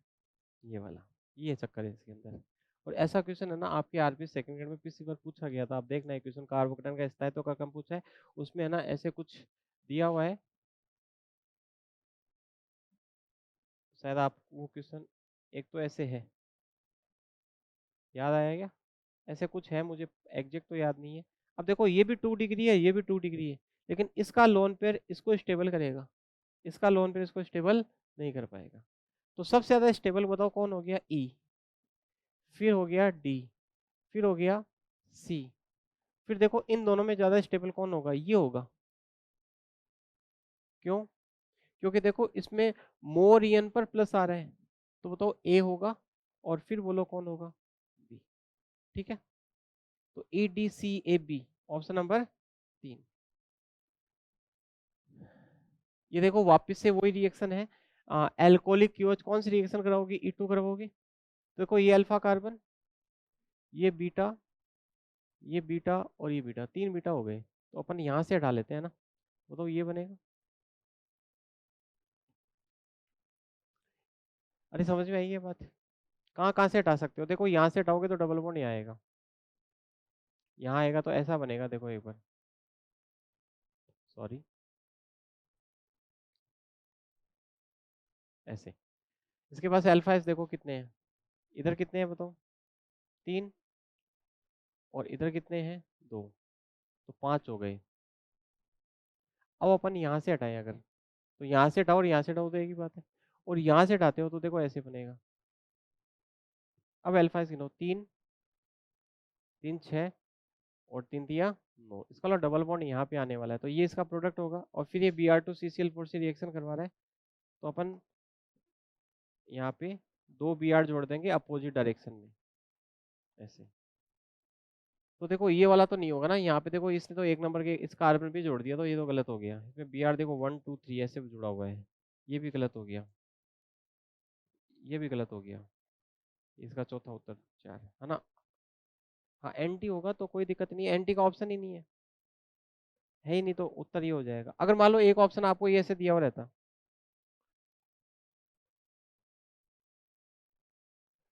तो फिर ज्यादा सही उत्तर कौन सा होता? ये वाला। समझ में आ गई ना? फिलहाल इसका उत्तर चौथा माना जाएगा, क्योंकि सिन एंटी अगला पूछना नहीं चाह रहा है। इसको देखो, बताओ ऐसे है ना, Br2H2, बताओ Br2 क्या करेगा? H2 की उपस्थिति में मुक्त मूलक बनाएगा, तो मुक्त मूलक वहां से बनाओ जहां से ज्यादा स्थायी मुक्त मूलक बनता हो। तो देखो 2 degree, 2 degree, 2 degree, 2 degree, 1 degree, 3 degree, तो बताओ यहाँ से मुक्त मूलक बना, 3 डिग्री ज्यादा स्टेबल हो गया, तो यहाँ पे क्या जोड़ दो? Br। सही है क्या बताओ? सही है। अरे समझ में आई यहाँ पे क्यों चढ़ा? क्योंकि यहाँ पे क्या बन रहा है? 3 डिग्री। फिर ये कह रहा है एल्कोहलिक क्यूओस के साथ गर्म किया, मतलब आपको है ना E2 रिएक्शन करवानी, तो इसको हटाओ यहाँ से, अब डबल बॉन्ड लगा दो। तो डबल बॉन्ड यहाँ नहीं लगाना, आपको यहाँ लगाना है, क्योंकि यहाँ लगाओगे तो अल्फा एच की संख्या क्या होगी? ज्यादा। फिर ये क्या कह रहा है? Hbr पेरोक्साइड, तो Hbr पेरोक्साइड के साथ अपन क्या करते हैं? Br को उस कार्बन पे जोड़ते हैं जिस पर हाइड्रोजन की संख्या क्या हो? ज्यादा। तो यहाँ पे Br जोड़ दो, क्योंकि यहाँ पे H की संख्या ज्यादा है, और यहाँ पे H जुड़ जाएगा, तो ये उत्तर होना चाहिए। कौन सा उत्तर है बताओ? ये क्यों नहीं है बताओ? ये कब होता? ये तब होता जब कार्बोकेटायन बनता। तो कार्बोकेटायन मुक्त मूलक में कभी भी रीअरेंजमेंट नहीं होता है, रीअरेंजमेंट किस में होता है? कार्बोकेटायन में। तो तीसरा उत्तर इसका सही है, इसमें तो कोई दिक्कत नहीं है। बताओ V2O5 के साथ 350 डिग्री सेल्सियस पे गर्म किया गया, किसको? बेंजीन को, और फिर उसको गर्म किया गया। तो V2O5 के साथ जब बेंजीन को अपन गर्म करते हैं ना, तो फिनॉल बनता है। क्या बनता है? फिनॉल। तो यहाँ पे तो फिनॉल होगा, और फिर ये पैरा बेंजोक्विनोन बना देता है। ये आपको मैंने लिखवा रखी है रिएक्शन, तो ऑप्शन क्या 4 होना चाहिए इसका, ये याद रखनी पड़ेगी। V2O5 के साथ 300 डिग्री सेल्सियस पे क्या बना, फिनॉल। और फिनॉल का जब ये ऑक्सीकरण करता है ना सोडियम डाइक्रोमेट H2SO4 के साथ, तो ये पैराबेंजोक्विनोन बना लेता है। तो ये तो देखो बिल्कुल नहीं होंगे। अब फिनॉल तो यहाँ पे आ जाएगा और ये यहाँ आ जाएगा। नेक्स्ट देखो, ये सर के क्वेश्चन आ गए।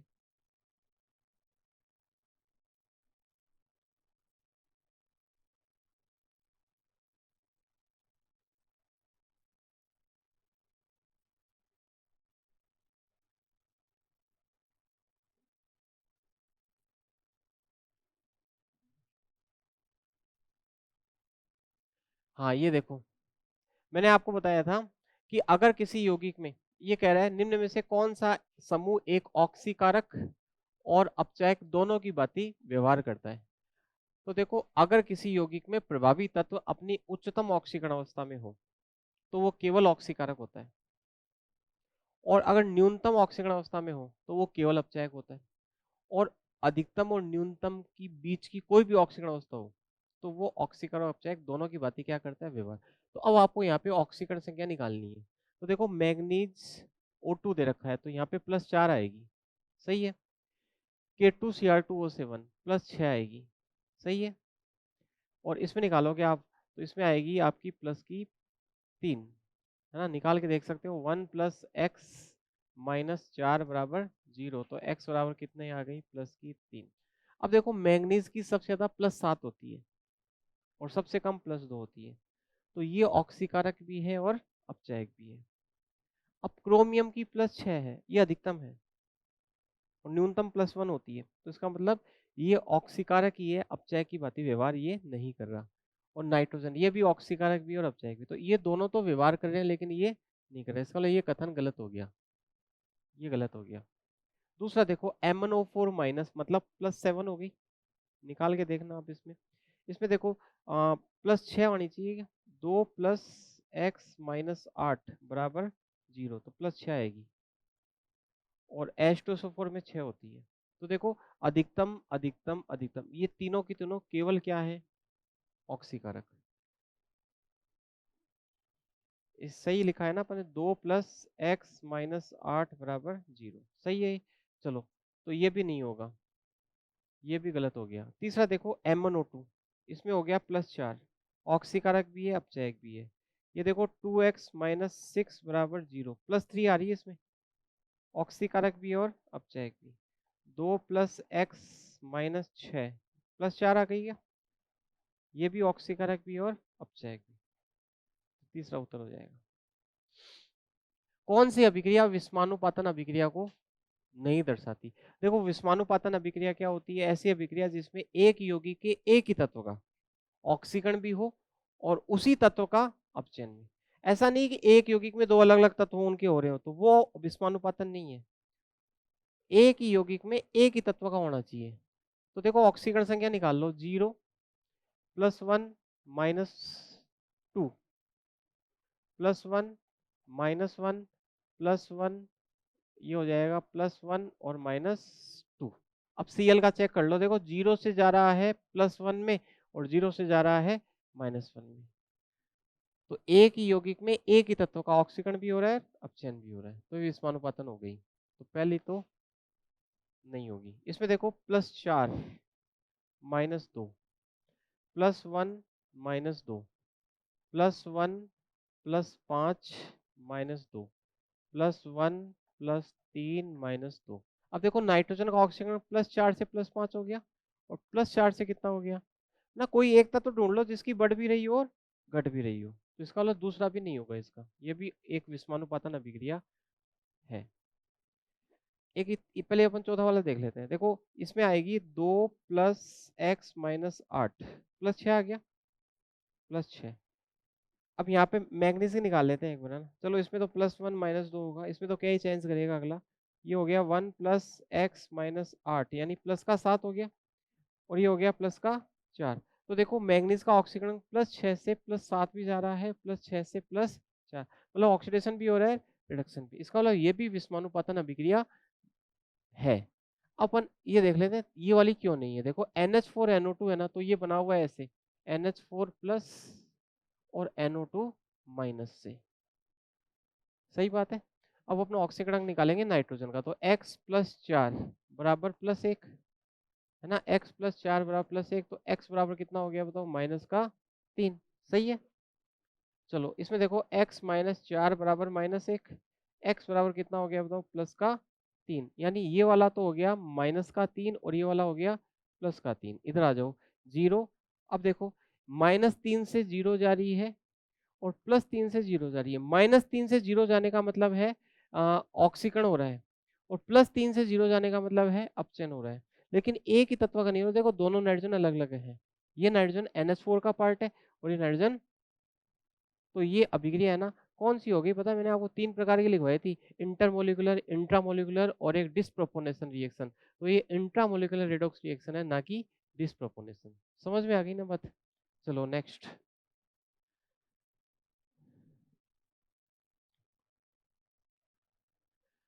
देखो इस क्वेश्चन को सॉल्व करना है आपको।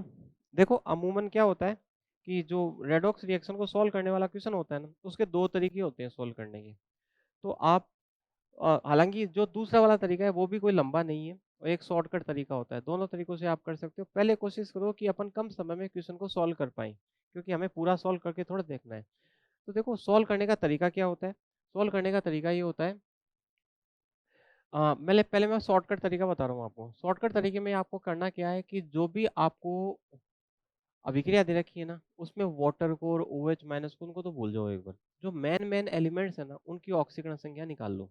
बताओ M1O2 M1O4 है ना, इसमें बताओ कितनी है, प्लस की 7, इसमें कितनी है, माइनस की 1, सही है।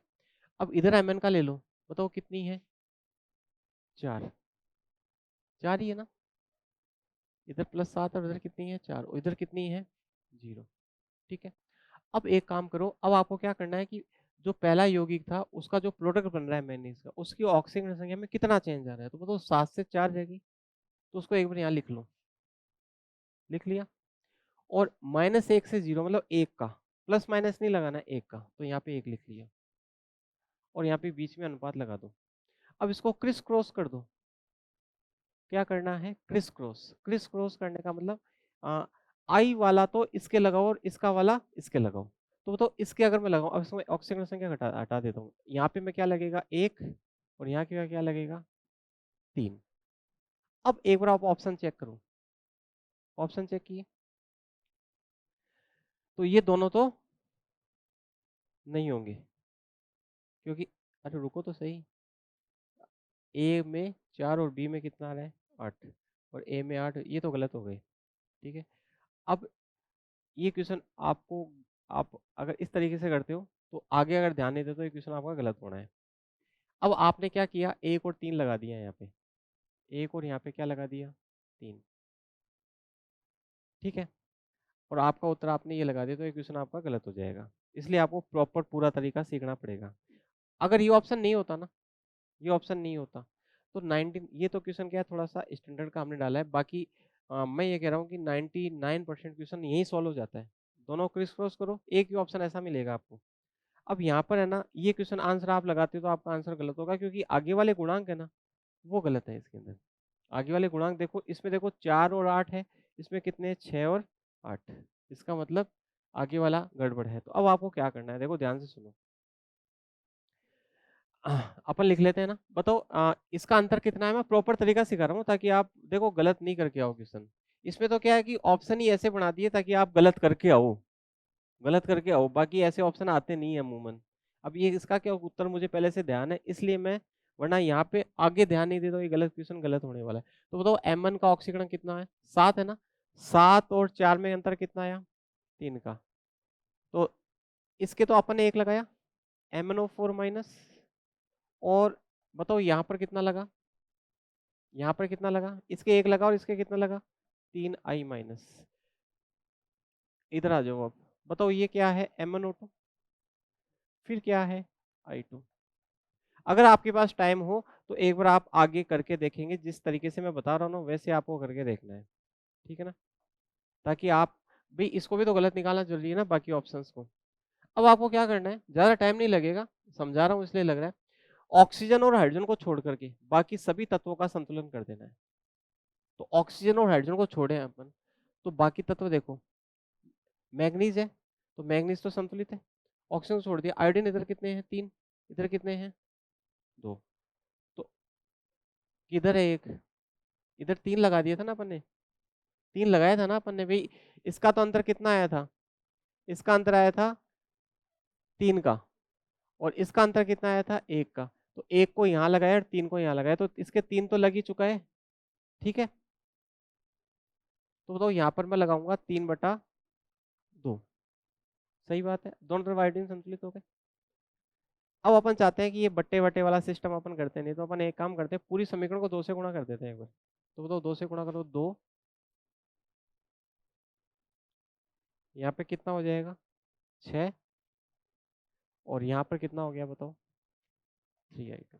अब चेक करो एक बार, अब आई का गुणांक पूछा ही नहीं है ना इसने भाई। ए तो हो गया 2, बी हो गया 6, सी किसका है, वाटर का। वाटर अभी अपना आया ही नहीं है ना, कुछ वाटर का तो आया ही नहीं है। आगे चले तो MnO2 का भी नहीं पूछा, देखो कितना सियाना है ये। और I2 का भी नहीं पूछा, किसका पूछा है, OH माइनस का, है ना, OH माइनस का पूछा है। इसका मतलब, अब देखो एक बात ध्यान से देखो, इस अभिक्रिया में लास्ट में OH माइनस लिखा हुआ है, मतलब कहीं ना कहीं क्षार बच रहा है, क्षार बच रहा है।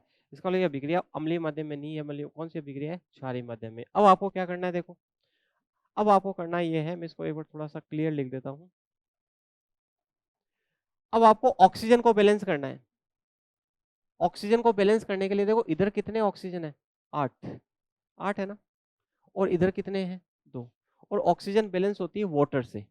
तो बताओ जिधर जितनी ऑक्सीजन कम है ना, उधर उतने वाटर जोड़ दो। इधर 8 है ना, इधर 2 है, तो बताओ कितने वाटर, 6।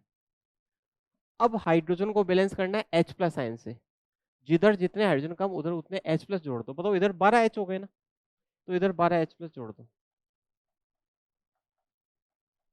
समझ में आ गई बात। अब चूंकि इस अभिक्रिया में लास्ट में OH माइनस बच रहा है, इसका मतलब अभिक्रिया कहीं ना कहीं क्षार में करवाई गई थी, ज्यादा क्षार ले लिया, वो बच गया। तो क्षारीय माध्यम में जब भी अभिक्रिया करवाते हैं ना, तो अपन क्या करते हैं, जितने H+ आयन जोड़े हैं ना, उतने OH माइनस आयन भी जोड़ते हैं दोनों तरफ। ये मैंने आपको बता रखा है।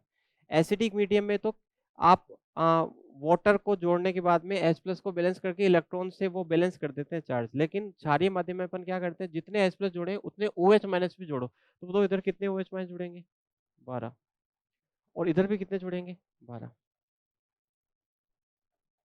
अब क्या करो देखो, 12H+ और 12OH माइनस मिलके बताओ 12H2O बनाएंगे कि नहीं बनाएंगे, अरे यस की नो, यस। और इधर भी कितने, इधर देखो कितने हैं, 6। अब इधर 6 इधर 12 है, तो बताओ इधर वाले काटूंगा तो इधर कितने रह जाएंगे, 6, तो इधर 6 आ जाएंगे।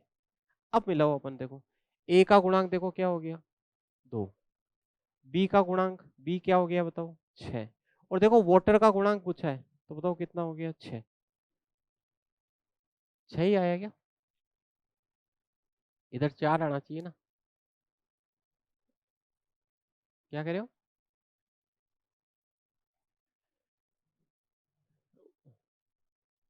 Mn की वापस करते हैं, देखो शायद कोई गलती कर दी है अपन ने, वापस से देखो एक बार, अरे यार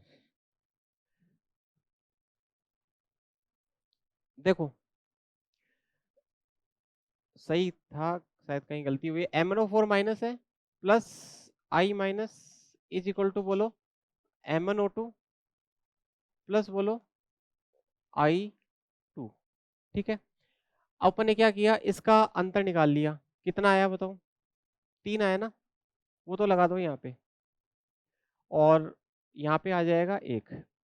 अब ऑक्सीजन और हाइड्रोजन को छोड़ के बाकी तत्वों को बैलेंस किया, यहाँ पे कितना लगाया, 3/2, फिर इसको 2 से गुणा किया, अरे सही है कि नहीं,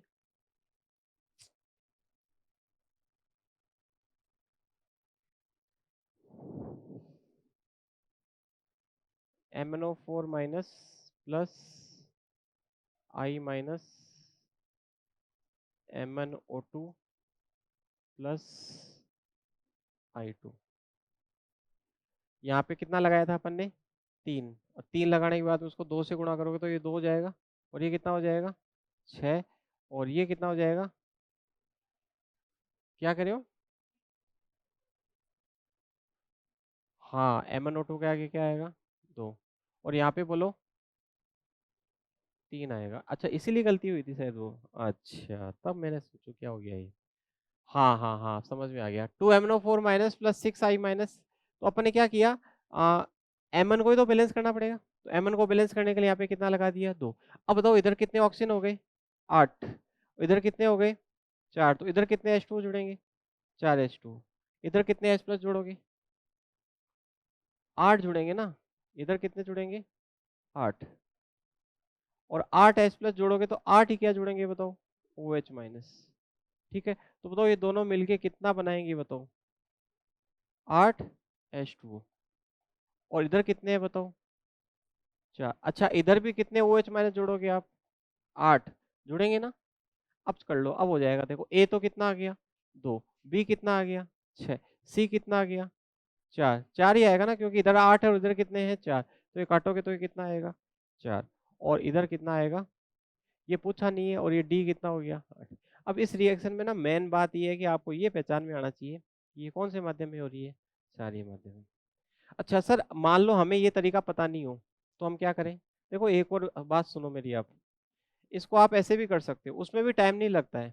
आप क्या करो, जो रिएक्शन दे रखी है ना उसके 2 पार्ट बना लो। एक बार उससे करके देखें, देखो कितना कर पाते हैं अपन। MnO4 माइनस से क्या बन रहा है? MnO2। यही बन रहा है ना। इसको अलग लिख लो एक बार। ऑक्सीजन और हाइड्रोजन को छोड़ करके बाकी तत्वों को बैलेंस करो। तो मैग्नीज है, तो मैग्नीज तो बैलेंस है। फिर ऑक्सीजन को बैलेंस करो। इधर 4 ऑक्सीजन है, उधर 2 है, तो बताओ कितने H2O? 2 H2O। बताओ कितने H प्लस? 4 H plus. कितने OH माइनस? 4 OH minus. इधर भी कितने? 4 OH। ये तो करना पड़ेगा। ये नहीं करोगे ना तो गलत हो जाएगा, क्योंकि देखो लास्ट में 4 बन रहा है। तो बताओ इन दोनों को मिला के अपन क्या बना देंगे? 4 H2O। ठीक है, अब मुझे एक बात बताओ, यहाँ पर है ना इलेक्ट्रॉन को भी बैलेंस करना पड़ेगा। यहाँ पर देखो -1 चार्ज है और यहाँ पर कितना है? उस शॉर्टकट तरंग में इलेक्ट्रॉन को बैलेंस करने की जरूरत नहीं होती है। तो बताओ -4 इधर -1 है, तो किससे गुणा करो? अच्छा, कितने इलेक्ट्रॉन जोड़ दो? 3 इलेक्ट्रॉन। अब दूसरी वाली समीकरण देखो, I माइनस से क्या बन रहा है? I2। यहाँ पे 2 और यहाँ पे बताओ कितने इलेक्ट्रॉन? 2 इलेक्ट्रॉन। अब इसमें H प्लस का चक्कर है नहीं, तो इसमें OH माइनस नहीं जुड़ेंगे, कुछ भी नहीं जोड़ना है इसमें। अब दोनों में इलेक्ट्रॉन की संख्या बैलेंस करो। इसको किससे? 3 से। उसको किससे? 2 से। अब चेक करो, देखो 2MnO4 माइनस, ये देखो इससे डायरेक्ट उत्तर निकल रहा है। वो जो शॉर्टकट तरीका है ना, उसमें गलती होने की संभावना थी, लेकिन ये क्वेश्चन जो फ्रेम किया गया है उस एग्जामिनर ने इस तरीके से करने के लिए कहा गया है आपको। तो देखो इसमें सीधा देखो 2MnO4 आ रहा है, तो एक ही झटके में क्वेश्चन सोल्व हो रहा है। अब आगे करने की जरूरत नहीं है। आगे देख सकते हो आप, H2O देखो कितने हो गए? 2 गुणा 4, 8 हो गए ना। 8 H2 हो गए। और उधर देखो कितने हो रहे हैं? ये 4 ये रहे। तो 8 में 4 गए, कितने बचेंगे? 4। तो ये देखो ये 4 हो जाएगा और आई का भी गुणांक सही आ जाएगा। कर सकते हो ना। चलो नेक्स्ट। Pb3O4 के बारे में सत्य कथन नहीं है। यह एक मिश्रित ऑक्साइड का उदाहरण है। देखो Pb3O4 है ना, ये बना होता है 2PbO प्लस PbO2 से। चेक करो एक बार, मैंने लिखवा भी रखा है। 2 Pb और 1 Pb, कितने Pb हो गए? 3 Pb। और 2 ऑक्सीजन कितनी ऑक्सीजन हो गए? 4। तो बताओ Pb3O4 सही है। तो बताओ यह एक मिश्रित ऑक्साइड का क्या हो गया? उदाहरण। Pb की ऑक्सीकरण अवस्था +2 के साथ साथ 4 भी है, तो ये भी सही है। देखो इसमें +2 है, इसमें कितनी है? +4। तो ये कथन भी क्या हो गया? सही। अक्रिय युग्म प्रभाव के कारण Pb+2 का स्थायित्व Pb+4 की तुलना में अधिक होता है। तो ये कथन भी आपने पी ब्लॉक में पढ़ रखा होगा। अक्रिय युग्म प्रभाव में क्या होता है, जब हम वर्ग में नीचे जाते हैं ना, तो देखो इनका जो विन्यास है ना, ये कार्बन वर्ग का है और कार्बन वर्ग में विन्यास होता है NH2NP4। तो अक्रिय युग्म प्रभाव कहता है कि जब भी हम ग्रुप में नीचे जाते हैं तो S कक्षक पर लगने वाला आकर्षण बल तो बढ़ता जाता है और P पर क्या होता जाता है? कम होता जाता है। तो जैसे जैसे अपन नीचे जाएंगे ना, वैसे वैसे S के इलेक्ट्रॉन जो है वो एस के Pb+2 का हिस्सा है तो Pp+4 की तुलना में क्या हो जाएगा अधिक, क्योंकि ये 4 तो निकल दे जाएंगे और ये निकलेंगे नहीं, तो Pp+2 क्या होगा ज्यादा स्थायी। ये आपने इनऑर्गेनिक में पढ़ा भी होगा। और ये देखो गलत हो गया, तो इसको पढ़ने की जरूरत नहीं है, सीधा पता चला है क्या सभी Pp समान ऑक्सीजन अवस्था में है, नहीं है। इसमें कोई दिक्कत नहीं है। ऐसा क्वेश्चन आए ना आपके सामने तो आपको क्या करना है, सभी ऑप्शंस में जो ऑक्सीजन अंक दे रखे हैं ना वो रख के देख लो, जिसका 0 आ जाए ना वो उसका उत्तर, आपको निकालना नहीं है उत्तर, सब में रख के देखो। और जैसे यहाँ पे अपन रख के देखते हैं, अगर आपको डाउट हो कि यार पहला नहीं होगा तो चौथे शुरू कर लो, उल्टा कर लो, कैसे भी कर लो। देखो x3 है ना, तो x का चार्ज कितना है 2, तो 2 2 2 कितना हो गया बताओ, +6। अब देखो y 2 है यहाँ पर और y का चार्ज कितना है 5, तो 5 गुणा 2 कितना हो गया 10। और z देखो 8 है, 8 है तो 8 गुणा -2 बताओ कितना हो गया -16। ये 0 हो जाना चाहिए और 0 पहले ऑप्शन में ही हो रहा है। ऐसे ही आप बाकी करना, उनमें 0 नहीं होगा। Br3O8 में अंतस्थ ब्रोमीन परमाणु +6 ऑक्सीजन अवस्था में मौजूद होते हैं और मध्य ब्रोमीन परमाणु +4 ऑक्सीजन अवस्था में होते हैं। ये देखो Br3O8 है, ये मैंने कॉपी में लिखवा रखा है, ये फॉर्मूला है, एनसीईआरटी में भी दिया हुआ है। ये होता है Br3O8, अरे पढ़ रखा होगा ना आपने। अब इसमें कह रहा है कि टर्मिनल ब्रोमीन, अब देखो ये टर्मिनल ब्रोमीन -2 -2 -2, तो ये प्लस का कितना हो गया 6, -2 -2 -2, ये कितना हो गया प्लस का 6, तो टर्मिनल तो +6 में हो गया। और बीच वाला ब्रोमीन है ना वो देखो बताओ किस में होगा, +4 में, तो पहला कथन सही हो गया। S4O6-2 में दो दूरतम सल्फरों में प्रत्येक सल्फर की ऑक्सीजन अवस्था +5, ये भी सही है। देखो इसका ऐसा होता है फॉर्मूला, ये भी लिखवा रखा है, थायोनिक एसिड होता है ये।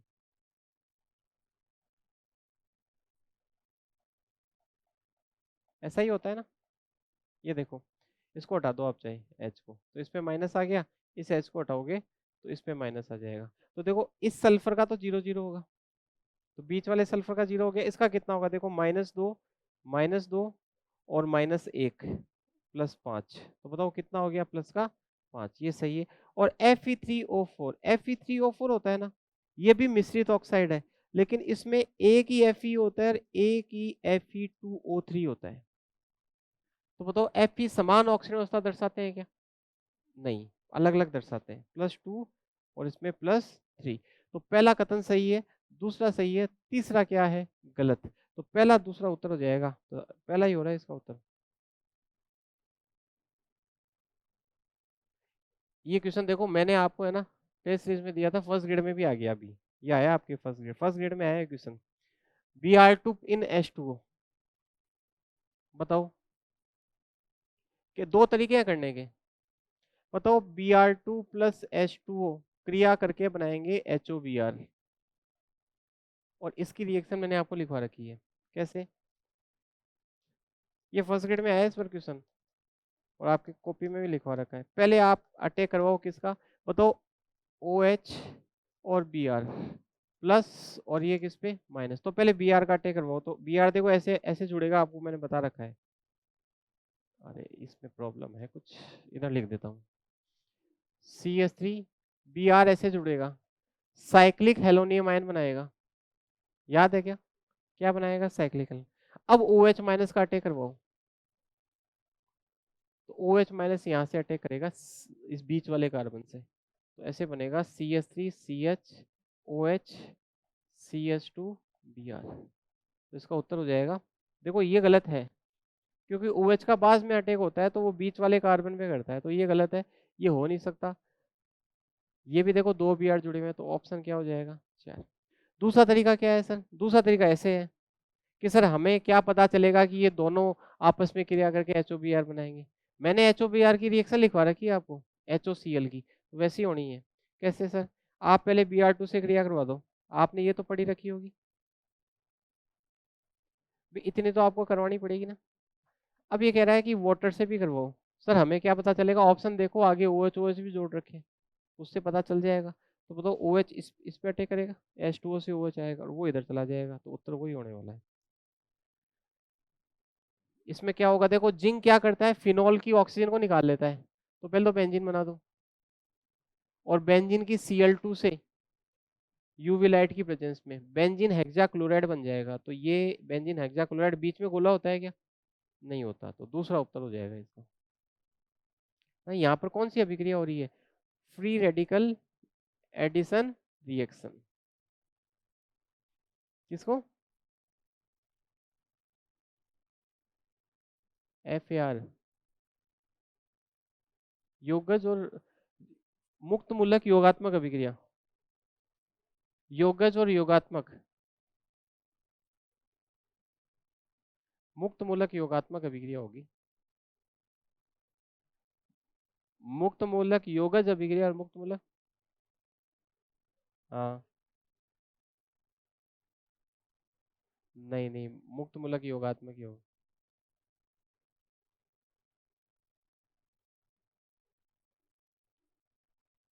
आरपीएससी ने क्या माना? मुझे दिखाना है एक बार आप, है ना। दोनों ऑप्शन में थोड़ी होंगे। चलो मैं देखूंगा उसको। एक एल्केन का समावयवीकरण किसके उपयोग द्वारा संभव है? तो समावयवीकरण का HCl की उपस्थिति में निर्जल AlCl3। ये तो स्पेक्ट्रोस्कोपी है, ये आपको आता ही है। ड्यूमा विधि नाइट्रोजन के लिए होती है, कार्बन हाइड्रोजन के लिए होती है, लेसाने नाइट्रोजन है, सल्फर है, इनके लिए होती है, carious chlorine bromine iodine sulphur phosphorus. तो ये दूसरा उत्तर होगा इसका। इसमें क्या प्रॉब्लम है देखो, मैं बताऊं आपको। ये एनसीईआरटी का क्वेश्चन है। पाई बराबर होता है I.CRT। अब K2SO4 के लिए आई कितना आएगा? 3, सही है ना। सी का मान WA/MA इंटू बाई विलियन का आयतन गुणा 1000 गुणा R गुणा T। आई का मान तो 3 हो गया। अब WA विलय की ग्राम में मात्रा देखो 25 मिलीग्राम दे रखी है, तो आपको ग्राम में बदलना पड़ेगा। तो आप इसको लिखो 3 गुणा 25 गुणा 10⁻³ सही है। ये विलय की ग्राम में मात्रा आ गई WA, गुणा आगे क्या है 10⁻³ गुणा R का मान बोलो 0.0821 और टेम्परेचर है 298। 25 को 298 लिखेंगे, बट्टा बोलो। अब एम में बताओ, एम में इसका निकालेंगे आप। पोटेशियम का 39 होता है, 39 प्लस 39 प्लस 32 प्लस बोलो कितना 64, इसको जोड़ोगे तो 174 आएगा। याद कर लो डायरेक्ट, 174 होता है। अब ये विलियन का आयतन चाहिए अपन को, लेकिन इसमें विलियन का आयतन दिया हुआ नहीं है। इसमें दे रखा है 2 लीटर जल में। अब मुझे एक बात बताओ, 2 लीटर जल में आपने K2SO4 के 25 मिलीग्राम ही घोले, बहुत कम मात्रा है। तो वो 2 लीटर जल में 25 मिलीग्राम जब घोलोगे तो वो विलियन भी लगभग 2 लीटर ही बनेगा। तो यहाँ पर विलियन का आयतन जो है वो जल के आयतन को ही मानना है। तो यहाँ पर कितना लिखेंगे? 2, और 2 लिखेंगे ना तो ऊपर फिर 1000 से गुणा नहीं होगा। समझ में आ गई ना। तो ये ऊपर 1000 से गुणा आप नहीं करेंगे। तो अपन इसको फाइनली कैसे लिखेंगे? इसको ऐसे लिखेंगे देखो, W बराबर I का मान 3, WA आया कितना मिलीग्राम था? 25 मिलीग्राम था ना। 25 गुणा 10⁻³ बटा 174 गुणा 2, ऊपर 1000 से गुणा नहीं होगा। R का मान 0.0821 और T का मान 298। इसको सॉल्व करोगे आंसर तीसरा आएगा इसका, चौथा आएगा सॉरी, 5.27 गुणा 10⁻³ ये आपको अपने आप करके देखना है। ठीक है, तो ये सारे क्वेश्चंस हो गए अभी तक के, जितने हुए ना, जितनी स्लाइड बना रखी है वो सारे करवा दिए हैं। ठीक है, बाकी अपन अगली क्लास में जो भी आपकी